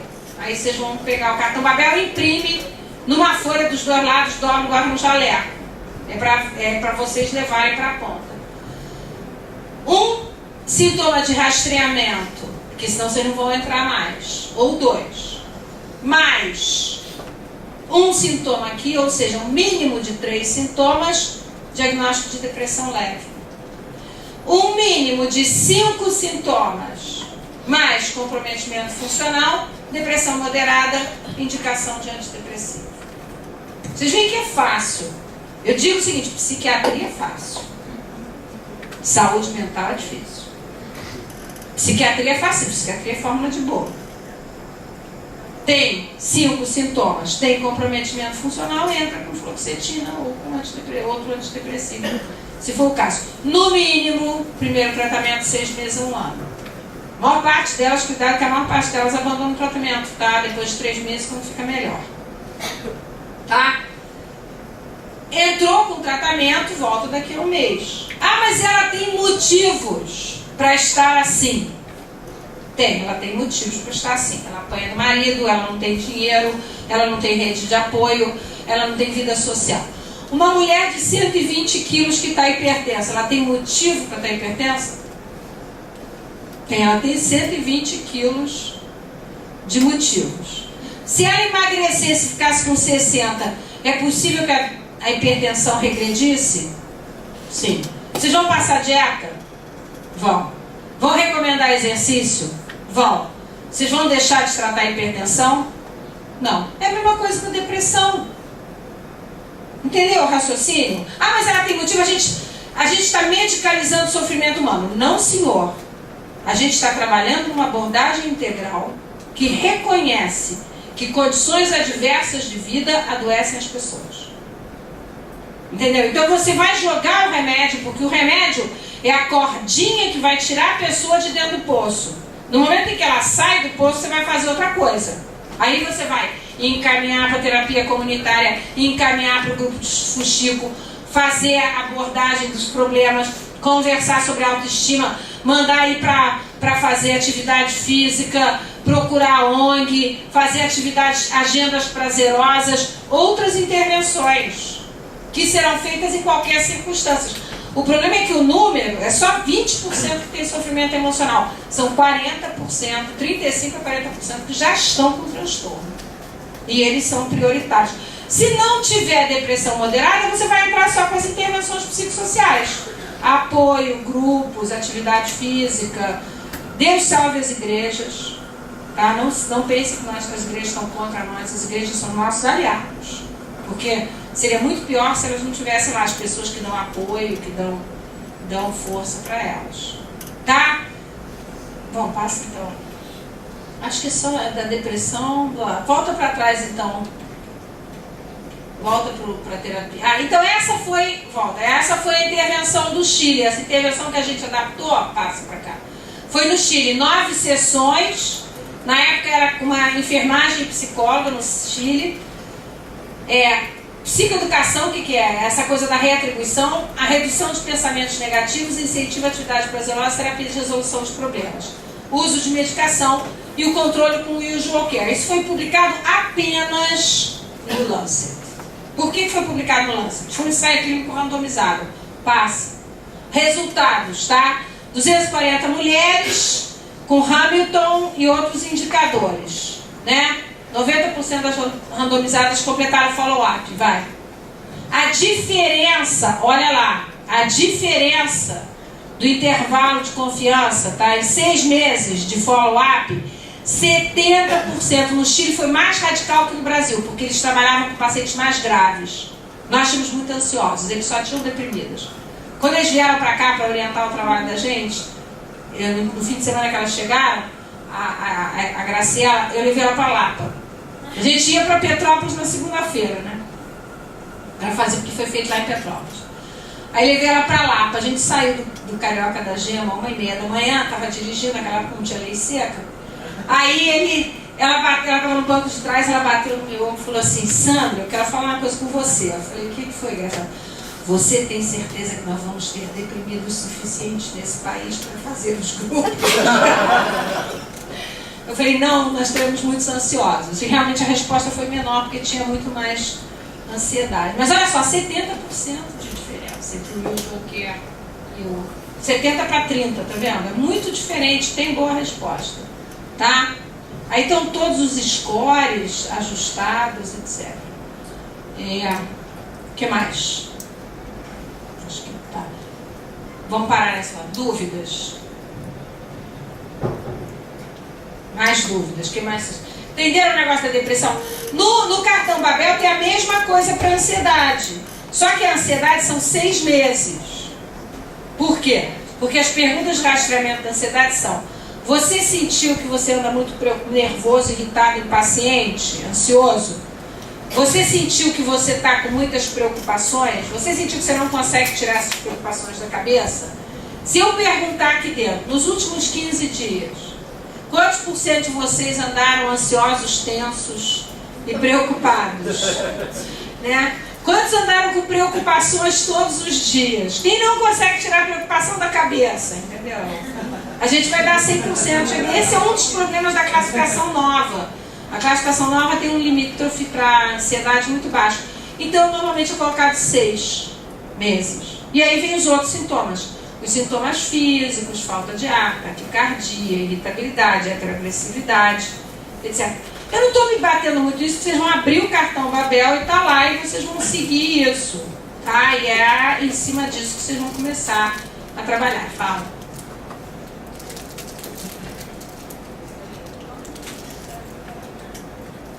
Isso é uma ótima pergunta. A gente ainda não entrou a primeira questão é: o encaminhamento é feito em cima de certos grupos de diagnósticos.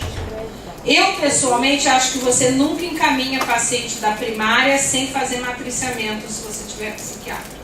Então, o primeiro encaminhamento da saúde mental é o matriciamento. Mas aí, matriciamento feito como a gente faz, não é discussão de caso, é consulta conjunta. Tá? Aí, você avalia. Então, assim, alguns diagnósticos vão precisar de acompanhamento mais frequente. Então, transtorno depressivo recorrente, a mulher já teve várias crises. Depressão com sintoma psicótico, tá? Transtorno bipolar. Essas pessoas vão precisar de acompanhamentos no início, semanais ou quinzenais, para que elas sejam compensadas. Isso não pode ser feito no médico de família que está marcando o retorno de paciente para daqui a 1 mês ou 2. Se eu pedir para vocês encaixarem uma deprimida daqui a 1 mês na agenda de vocês, vocês vão fazer das tripas corações, mas vão encaixar. Agora, se vocês tiverem que encaixar toda semana, vocês não vão conseguir. Então, a gravidade geralmente são transtornos depressivos recorrentes, depressão com sintoma psicótico e transtornos bipolares. Nos quadros ansiosos, as fobias graves e os transtornos obsessivos compulsivos e os transtornos de estresse pós-traumático graves. Esses são os mais importantes de serem vistos com mais frequência. Né? Como que você, e obviamente o risco de suicídio, como que vocês avaliam o risco de suicídio? Posso falar? Pode. Eu tenho um caso de uma paciente minha, conheci no início do ano, tentou suicídio pela esperança. Não sei o que eu entendo dessa frase, né? Mas tudo bem. Ela é jovem, 26 anos, a gente chegou pra gente em musicoterapia medicamentosa, já tinha tentado Belcapse, não deu certo, musicoterapia, e assim, ela, durante a gestação ela já tinha tentado, tinha dado sinais de que não estava bem. A criança nasceu, gestante. Atenção, depressão na gestação e puerpério é alto risco. Ela já pressupõe a entrada de um profissional de saúde mental. Ela chegou a ser encaminhada ao alto risco, não manteve, porque a consulta era distante, voltou para a gente. A criança nasceu, um mês de vida, faleceu. Existe o risco dela ter tentado a contra da própria filha. E ela chega para a gente com três fortes. Isso me dá um pouco de coisa. Há 15 dias, eu conversei com ela pela manhã, falei com ela, ela iria uma perícia médica, foi orientada, foi tratada, bem com apoio de psicologia. Foi medicada? Foi, estava sendo medicada já há algum prazo. Isso foi de 9 horas da manhã. Quando deu 9 da noite, ela tocou fogo. E não adiantou. Está internada no CT de Canos Queimados. E a impressão de cuidar de alguém assim é muito ruim. Não dá para cuidar de alguém assim na tensão primária.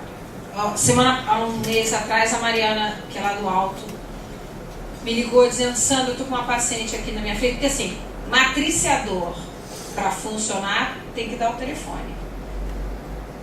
A Joana, vocês têm o telefone, não tem? Senão eu vou brigar com ela. Vocês têm que ter o celular do matriciador. Porque você vai resolvendo, mas eu vou lá uma vez por mês, mas não dá para esperar às vezes. Então ela me ligou e falou: Sandra, eu estou com uma paciente aqui que tentou suicídio, teve alta da emergência, foi tratada, não sei o que, teve alta da emergência, chegou em casa, o marido pegou e largou ela aqui na porta da unidade e ela disse que ela vai tentar se matar de novo. Ela tinha tido alta 48 horas antes. O que eu faço? Eu começo antidepressivo? Bom, o que vocês acham de um marido que larga uma paciente que teve alta 48 horas com uma tentativa de suicídio, continua com ideação de suicídio na unidade e vai embora? Não tem rede de apoio, vocês concordam? Eu falei: você não faz nada, você interna. Não dá para tratar. Então tem coisas que não dá para tratar, até porque o antidepressivo vai levar 3 semanas para fazer efeito e o risco de suicídio aumenta no início do tratamento antidepressivo. Se antes de tudo isso a gente tinha tentado a internação dessa paciente, só que a gente não conseguiu. Eu sei disso. E deu o que deu. É claro. Tem que avisar. Quando é que você mandou internar no Pinel? Não, você tá onde? Não, estou decorativa, lá não tem. Você não tem emergência? Eu É o tenho Pedro emergência, II. eu Pedro II e não me contou. Ótimo, avisa eles. Mesmo com encaminhamento. E ela voltou com dente queimada com Pedro II.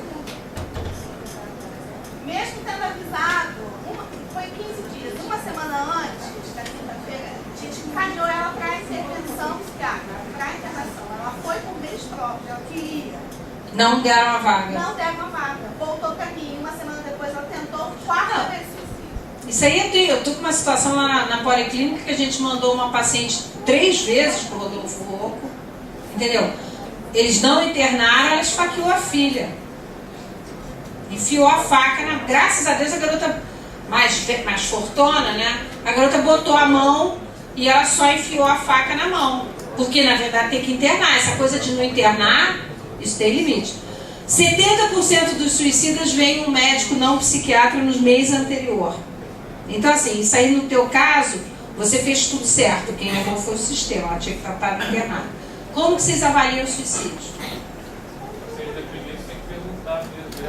Isso, pergunta diretamente. Não tenho medo, ninguém induz suicídio. Qual é a primeira pergunta que você faz? Pensou em morrer. Você tem que ir crescendo. Primeira pergunta, você já pensou em morrer? A maior parte deles vai dizer sim, eu queria que Deus me levasse.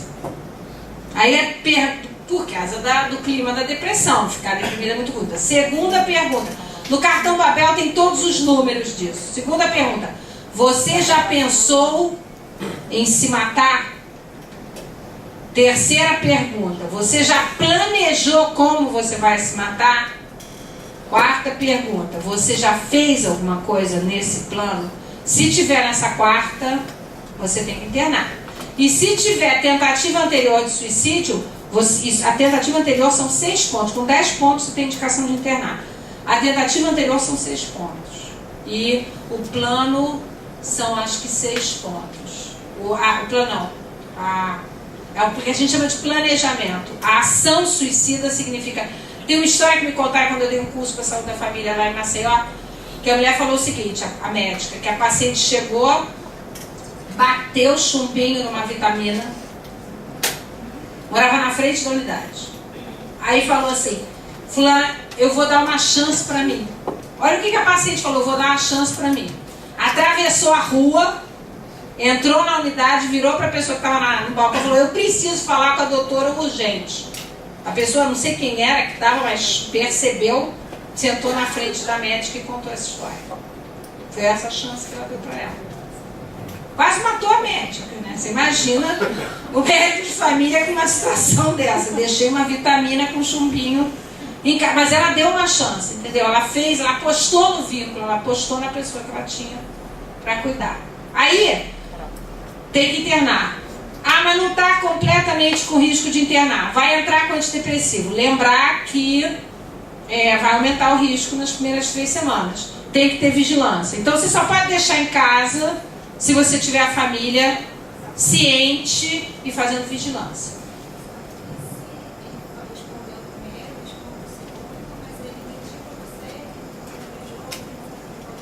Dificilmente eles mentem. Falam mesmo. Porque eles ficam...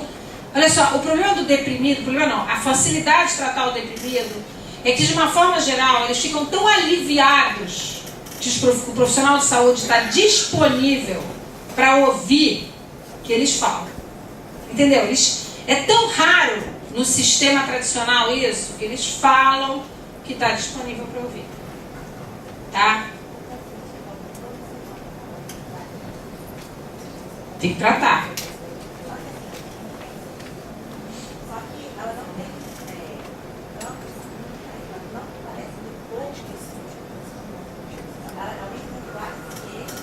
Ela está deprimida.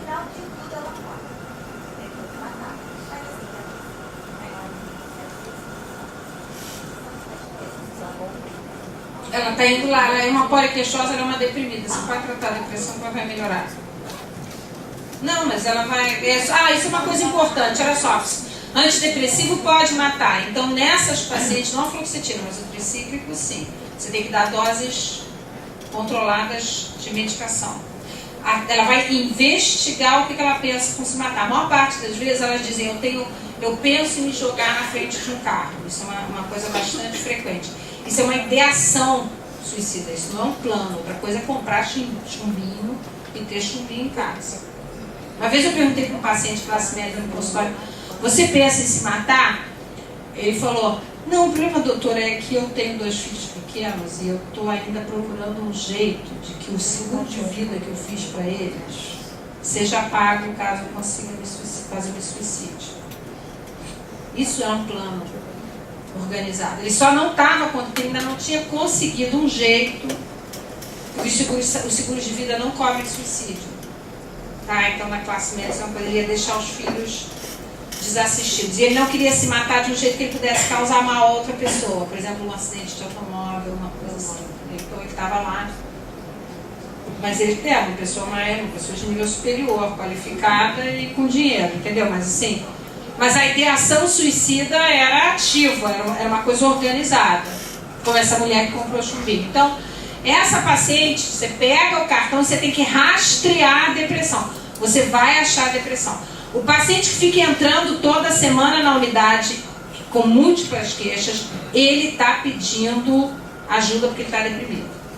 Mas ela não vai falar da depressão se você não puder ouvir. Por quê? Porque não há apoio social para reconhecer o sofrimento emocional como digno de tratamento. Veja bem, a gente fez um estudo sobre sensação de apoio social e doenças. Usou um instrumento que é apoio social percebido. E é super interessante porque é o seguinte, as doenças físicas, as pessoas sentem apoio social. Então, a gente comparou com hipertensão e diabetes. E do outro lado, a doença mental. A doença mental ela é inversamente proporcional. Ah, mas isso aí é causa ou é consequência? A gente também procurou rede social. Aí assim, a não ser que vocês achem que igreja causa hipertensão, ter hipertensão faz as pessoas irem mais para a igreja. Entendeu? Há uma associação, um corte transversal, mas há uma associação. E se não é a doença que causa aí da igreja, dificilmente é a igreja que causa pressão alta. Por exemplo, diabetes aumenta o apoio de amigos, aumenta o número de amigos próximos.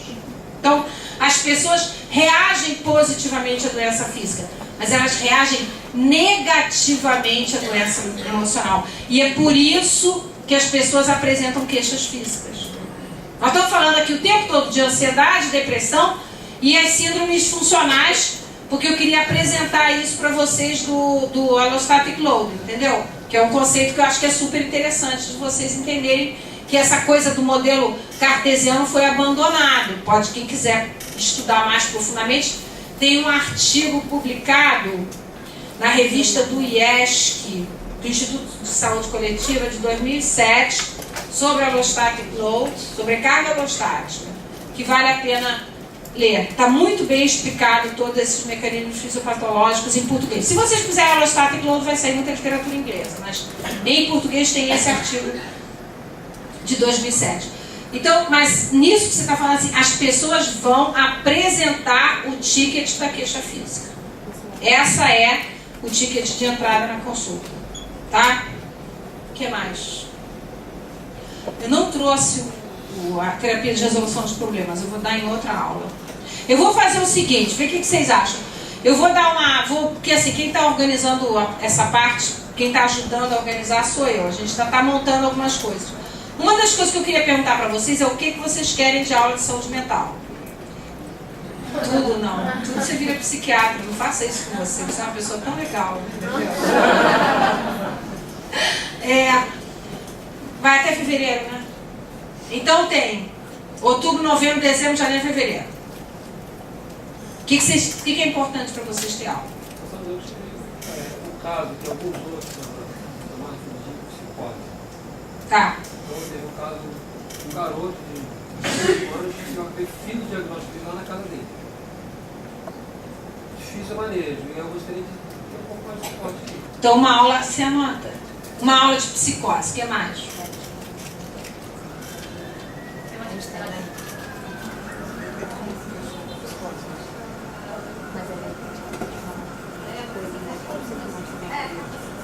Então vamos fazer uma aula sobre abordagens terapêuticas. Eu venho dar essa aula. A gente já falou de reatribuição hoje. Eu não vou falar de reatribuição de novo. Quem não veio perdeu. Entendeu? Terapia de resolução de problemas e entrevista motivacional para trabalho com álcool e obesidade, essas coisas. E grupo. Tá? E essa intervenção de grupo. Eu trago essa intervenção. Tá? Então assim, essa eu venho dar. De intervenções terapêuticas. O que mais? Tabagismo entra aí, Bessie? Não, eu não fumo, eu não gosto de cigarro, entendeu? O tabagismo entra aí é o seguinte, a intervenção para tratamento de tabagismo, ela é baseada em entrevista motivacional e redução de danos, entendeu? Então assim, a gente vai trabalhar, vocês já vão... Mas aí você tem o pacotinho do ministério, que é todo arrumadinho, é manualizado, é melhor fazer isso. O que mais que vocês querem saber? Álcool. Criança. Tá, uma de criança. Álcool e drogas. Tá. Eu prometi que eu ia dar uma aula sobre desintoxicação. As equipes da 22 desintoxicam em casa. Isso já deu número. Tá? Já deu número. Uma vez eu cheguei, foi ainda na outra gestão. Agora, desse governo, mas na gestão anterior. Eu cheguei na Secretaria Municipal de Saúde, o pessoal da saúde mental olhou para mim e falou, você está ensinando o pessoal da 22 a desintoxicar, né? Eu falei, por quê? Porque foi o único lugar da cidade que apareceu desintoxicação, porque está na carteira, né? E eles fazem, tá? Criança, distúrbio de aprendizagem. Não tem TDAH. Vai, fala. Alguns têm TDAH, mas muito poucos. Isso.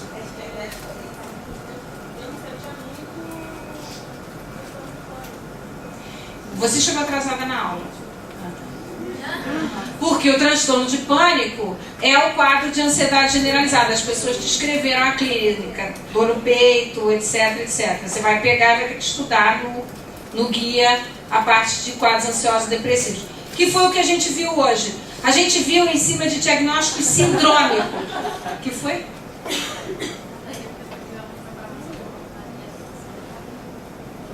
legal. Quem fez? O Michael Duncan. Tá.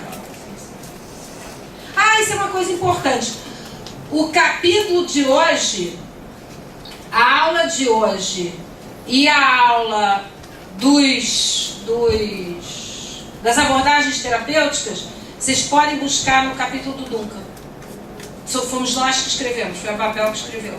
Tá? Eu sou autora dos 2 capítulos. Você falou do Michael, porque eu escrevi com o Michael. Tá? O Michael foi embora para Floripa, né? Tá, ótimo. Então, os quadros de ansiedade estão aí no cartão Babel. A gente trabalha basicamente com síndromes, porque o diagnóstico de transtorno de pânico é muito raro. Só para fechar, já que eu abri aqui, eu vou mostrar os resultados das pesquisas. Porque a gente tem um laboratório de pesquisa na UERJ, chama LIPAPS, Laboratório Interdisciplinar de Pesquisa em Atenção Primária. E um dos braços é a saúde mental, tá? E a gente tem vários estudos financiados e tem alguns estudos muito legais. Então, eu vou mostrar alguns dos resultados aqui. Volto para finalizar ali. Aqui. Não sei como é que funciona isso.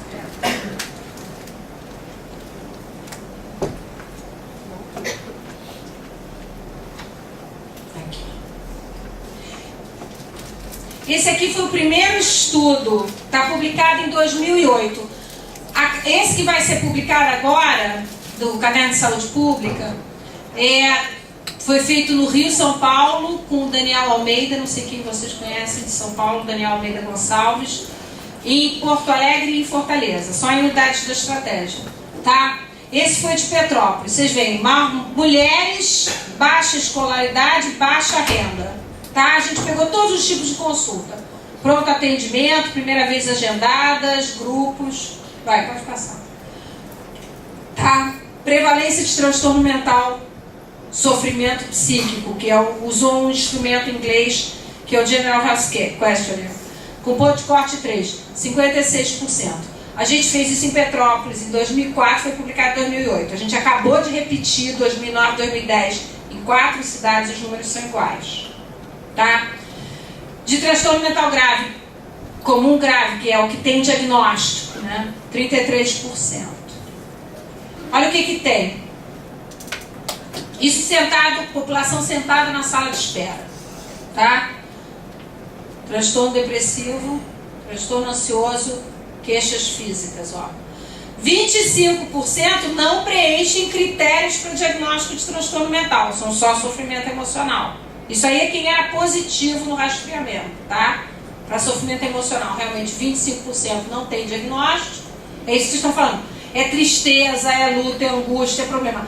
Mas o problema é que os outros positivam. Então são quadros mais graves. As psicoses não estão aqui. Porém, desafio para vocês. Vamos ver se vocês vão funcionar. Olha só, ao final do curso, daqui a 6 meses, vocês agora vão fazer um teste, vocês vão entrar no Vitaquera, todos têm Vitaquera ou equivalente, né? Vão botar quantos pacientes com F20 vocês têm. Tá? F20, 20, 20.1, 20.2, todo o grupo do F20 que é esquizofrenia. F21, F22, F23, até o 29. Tá? A prevalência de esquizofrenia é 1% da população adulta. Cada equipe tem em torno de 3.600 pessoas, vamos calcular aí. 2.400 adultos, tá certo? Sim, 2.400, vamos dizer 2/3 de adultos, 1/3 de crianças. Tem que ter 24 pacientes esquizofrênicos. Fora os bipolares, fora os epiléticos. Fora, ou seja, transtorno mental grave são no mínimo 3%. Então a aula de psicose é uma aula importante. O que eu faço, quando é que vai ficar comigo, quando é que não vai, o que a equipe pode fazer. Mas o número é grande. E, pelo menos em cada microárea, tem um paciente psicótico não tratado, trancado em casa. Isso é outra coisa importante. Se vocês fossem treinar os ACS em saúde mental, Quando que eles iam considerar o caso suspeito? O que seria um caso suspeito para um ACS detectar? Trancado em casa, não sai. A mulher que não sai sozinha, que tem pânico, que tem fobia. A mulher que vive na unidade. A pessoa que bebe todo dia. A pessoa que bebe e fica agressivo. Tá? Essas são as perguntas para os ACS. Tá? Vamos lá, peraí. Fala. Nós vamos entrar junto com a aula de psicose, eu vou falar com o transtorno bipolar para fazer a diferença. O transtorno bipolar é um diagnóstico difícil, porque muitas vezes você não chega a ter um quadro completamente claro, tá? Mas ele vai ter a depressão e a gente vai ver o resto. Olha aqui, e não acreditem quando o nego disser que a atenção primária cuida de casos leves e moderados em saúde mental. Como vocês são responsáveis por uma área inteira, vocês cuidam de tudo, a responsabilidade sanitária pega tudo. E olha o que deu no estudo. Quando a gente pegou os pacientes suspeitos e a gente estudou especificamente, olha lá, 20% tinham depressão grave. Isso em Petrópolis. 26% tinha transtorno de estresse pós-traumático ao longo de um... Isso aí é ao longo de um ano, tá? 26% ao longo da vida, desculpa. 26%. Por quê? Porque as comunidades em Petrópolis eram comunidades ligadas a deslizamento. Petrópolis não tem tanto estresse pós-traumático por violência, mas ela tem muito estresse pós-traumático por chuva e deslizamento. Todo ano no verão morre dezenas de pessoas em Petrópolis. Tá? Quando morre pouco, é uns 9 ou 10, entendeu? Tá? E olha aqui, ó, os quadros dissociativos e somatoformos. Tem uma coisa ali que eu tenho que falar que eu tinha esquecido. Tá. Agora olha que coisa interessante aqui, ó. É totalmente associado a fatores psicossociais. Então, ser miserável, tá vendo? Os graves, ó. Ser miserável, quanto maior o GHQ, mais grave, né? Ó. Ser miserável, ser abaixo da linha de pobreza. Tem um ratio associado de 1,68 significativo. Não ter companheiro, né? E agora é interessante a questão do analfabetismo, porque o analfabetismo ele não apareceu, exceto aqui é a rede social, olha só. A rede social é assim, se você tem amigos, se você frequenta atividade esportiva, se você vai à igreja, tá? Se você tem familiares, é protetor. Por isso é que a gente começou a investir tanto em estruturações, por isso que eu digo, a igreja é um apoio, tá? Uma das histórias mais engraçadas que eu vi foi no Congresso de Medicina de Família que teve em Fortaleza, que o pessoal estava contando, e aí eles contaram de que tinha uma paciente bipolar, que era crente, e o pastor dizia que se ela tivesse fé em Deus, ela não precisava tomar remédio, que ela ia se curar. Aí o pessoal do matriciamento, porque Fortaleza começou o matriciamento muito cedo, e mais a saúde da família foram lá conversar com o pastor. Aí explicaram que ela era bipolar, que ela tinha tido várias internações psiquiátricas, que ela precisava tomar um remédio, que eles não queriam entrar em antagonismo com ela. Foi uma solução super legal. Eles foram conversar com o pastor. Aí fizeram um acordo com o pastor, que era o seguinte, toda vez ela ia na consulta, pegava a medicação, levava na igreja, lá no pastor, na igreja lá, ele benzia a medicação e ela tomava. E o pessoal aceitou, tá ótimo. Sem problema nenhum, deixa benzer, entendeu? Fazemos qualquer negócio, exatamente, tá? Agora isso aqui, olha só que coisa impressionante, olha. Se o cara tá abaixo da linha de pobreza, tá? A pessoa tá abaixo da linha de pobreza. Se ela não está abaixo da linha de pobreza, se ela não é miserável, tá? E ela é analfabeta, ser analfabeto é fator de risco. Mas se ela está abaixo da linha de pobreza, ser analfabeto não é fator de risco. Como é que vocês entendem isso? Veja bem, se ela é analfabeta, se ela é miserável, se ela está abaixo da linha de pobreza, ela é analfabeta, isso não é fator de risco, não está associado. Mas se ela não é miserável, se é analfabeto, por quê?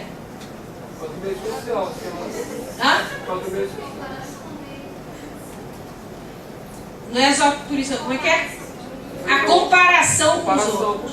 O grupo social dela, se ela é miserável, o analfabetismo não é estigma. Mas todos são. Mas se uma pessoa é pobre, mas não é miserável, ser analfabeto é estigmatizante. Então é interessante essa relação de renda e educação no processo de gênero do transtorno mental. Entendeu? Porque o estigma é uma coisa importante. Segundo, aí vem a coisa impressionante, quer ver? As mulheres, peraí, deixa eu ver se está aqui. Tá, aqui ó, olha só. Se ela é mulher e miserável, olha o odds ratio de associação com doença mental. 7 vezes. Tá? Se ela, os graves, isso aí até tem menos impacto, é só 5,6. Só 5,6 associação. Ou seja, a gente ainda não viu, eu estou nessa luta já há muitos anos, a gente ainda não viu a estratégia estar organizada o suficiente para a gente conseguir entrar na catástrofe epidemiológica. Porque vocês conhecem o que eu estou falando agora. Que é aquela família onde o marido é alcoólatra, a mulher é deprimida, obesa, não faz o preventivo, não se cuida, o garoto de 18 anos se envolve com drogas, a menina de 15 anos engravida e a criança de 8 anos vai mal na escola. Que isso não é uma coisa assim, um aqui, outro ali. Tem um grupo de famílias que é isso tudo junto ao mesmo tempo. A estratégia ainda não está madura o suficiente para conseguir entrar na catástrofe social do país. Que é isso aí. Mas a gente vai chegar lá. Entendeu? Graças a vocês, a gente vai chegar lá. Tá? Aí isso é aquela relação de apoio social. Mais ou menos isso. Isso aqui a gente vai falar em transtorno, paciente com transtorno mental grave. Só uma questão para fechar. Nós falamos de sintomas ansiosos, vamos falar de sintomas depressivos. Quais são os sintomas físicos que vêm com a depressão? Ansiedade é taquicardia, dor no peito, crise de pânico, vou passar mal, vou desmaiar, vou ter um chilique, e tremores, etc. Depressão. Irritabilidade, perda do autocuidado, sintomas físicos. Dor, todos os tipos de dor. Dor no peito, dor de cabeça, dor nas costas, dor nas pernas. Alteração de sono. Perna pesada. Exatamente. Perna pesada, dor de cabeça, sensação de cansaço, astenia, fadiga. Tá? A falta de ar geralmente é um sintoma ansioso. Lembrando que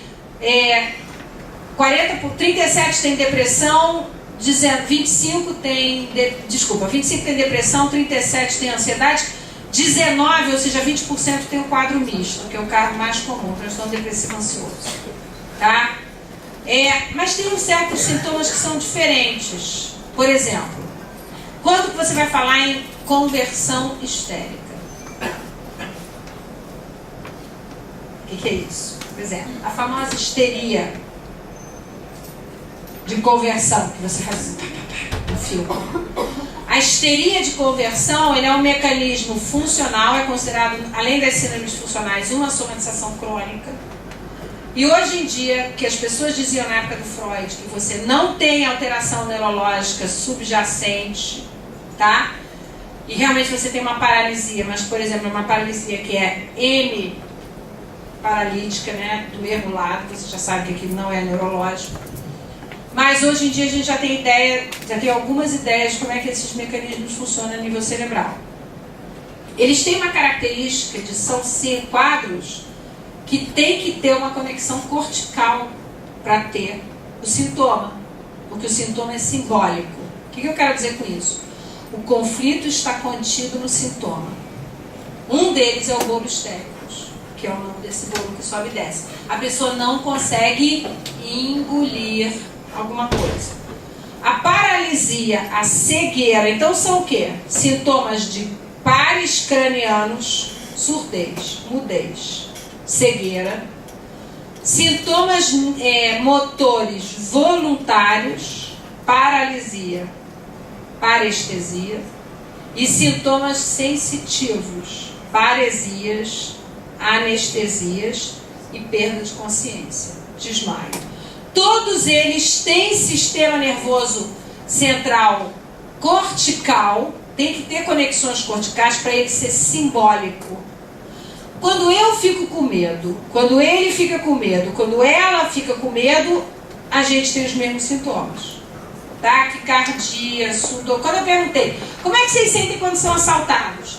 Taquicardia, mãos frias, sudorese, falta de ar, todo mundo é igual. O sintoma histérico conversivo ele é específico da situação daquela pessoa. Então, eu tive uma paciente que acordou no meio da noite, foi na cozinha, e quando ela chegou na cozinha, ela encontrou a filha beijando o genro. Até aí, aparentemente, a filha dela beijando o genro dela. Nenhum problema, né? Não era a filha casada com o genro.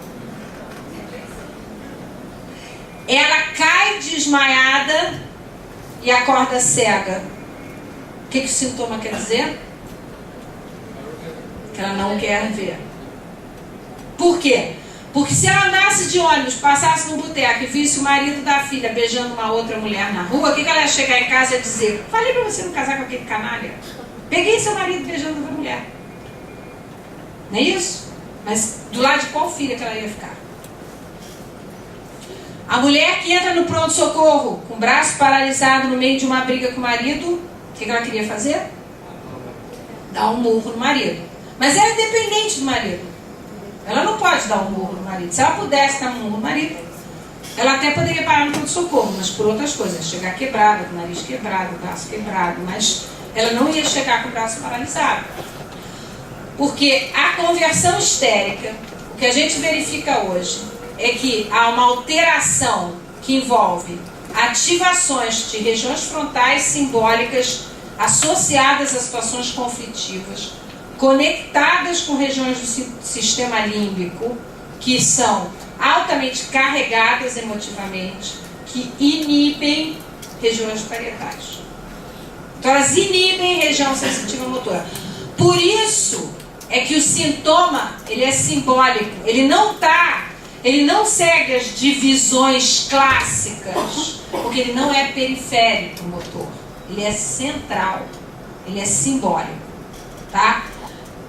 É importante ter isso, porque a gente tende a achar que quando você tem uma conversão histérica, o famoso piti, a mulher está fingindo, simulando. Na verdade, ela não está, é um mecanismo bastante complexo, muito menos frequente hoje do que foi há 100 ou 200 anos atrás, quando haviam repressões sexuais e de agressividade muito maiores, e onde então os conflitos tinham que ser reprimidos, e eles sendo reprimidos, eles se manifestam dessa forma.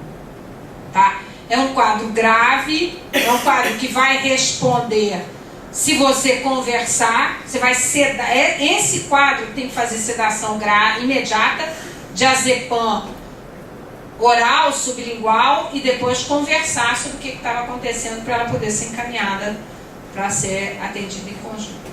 Tá? Bom, gente, são 5 para as 7. Mais alguma pergunta? Olha, vocês estão de parabéns, cara. Aguentaram 3 horas eu falando sem parar, não conseguiram não dei nem intervalo, entendeu? Tá? Mais alguma questão? Podemos deixar as questões. Eu não sei quem vai dar as outras aulas, mas eu venho dar a aula de abordagens terapêuticas. Tá bom? Então tá, valeu.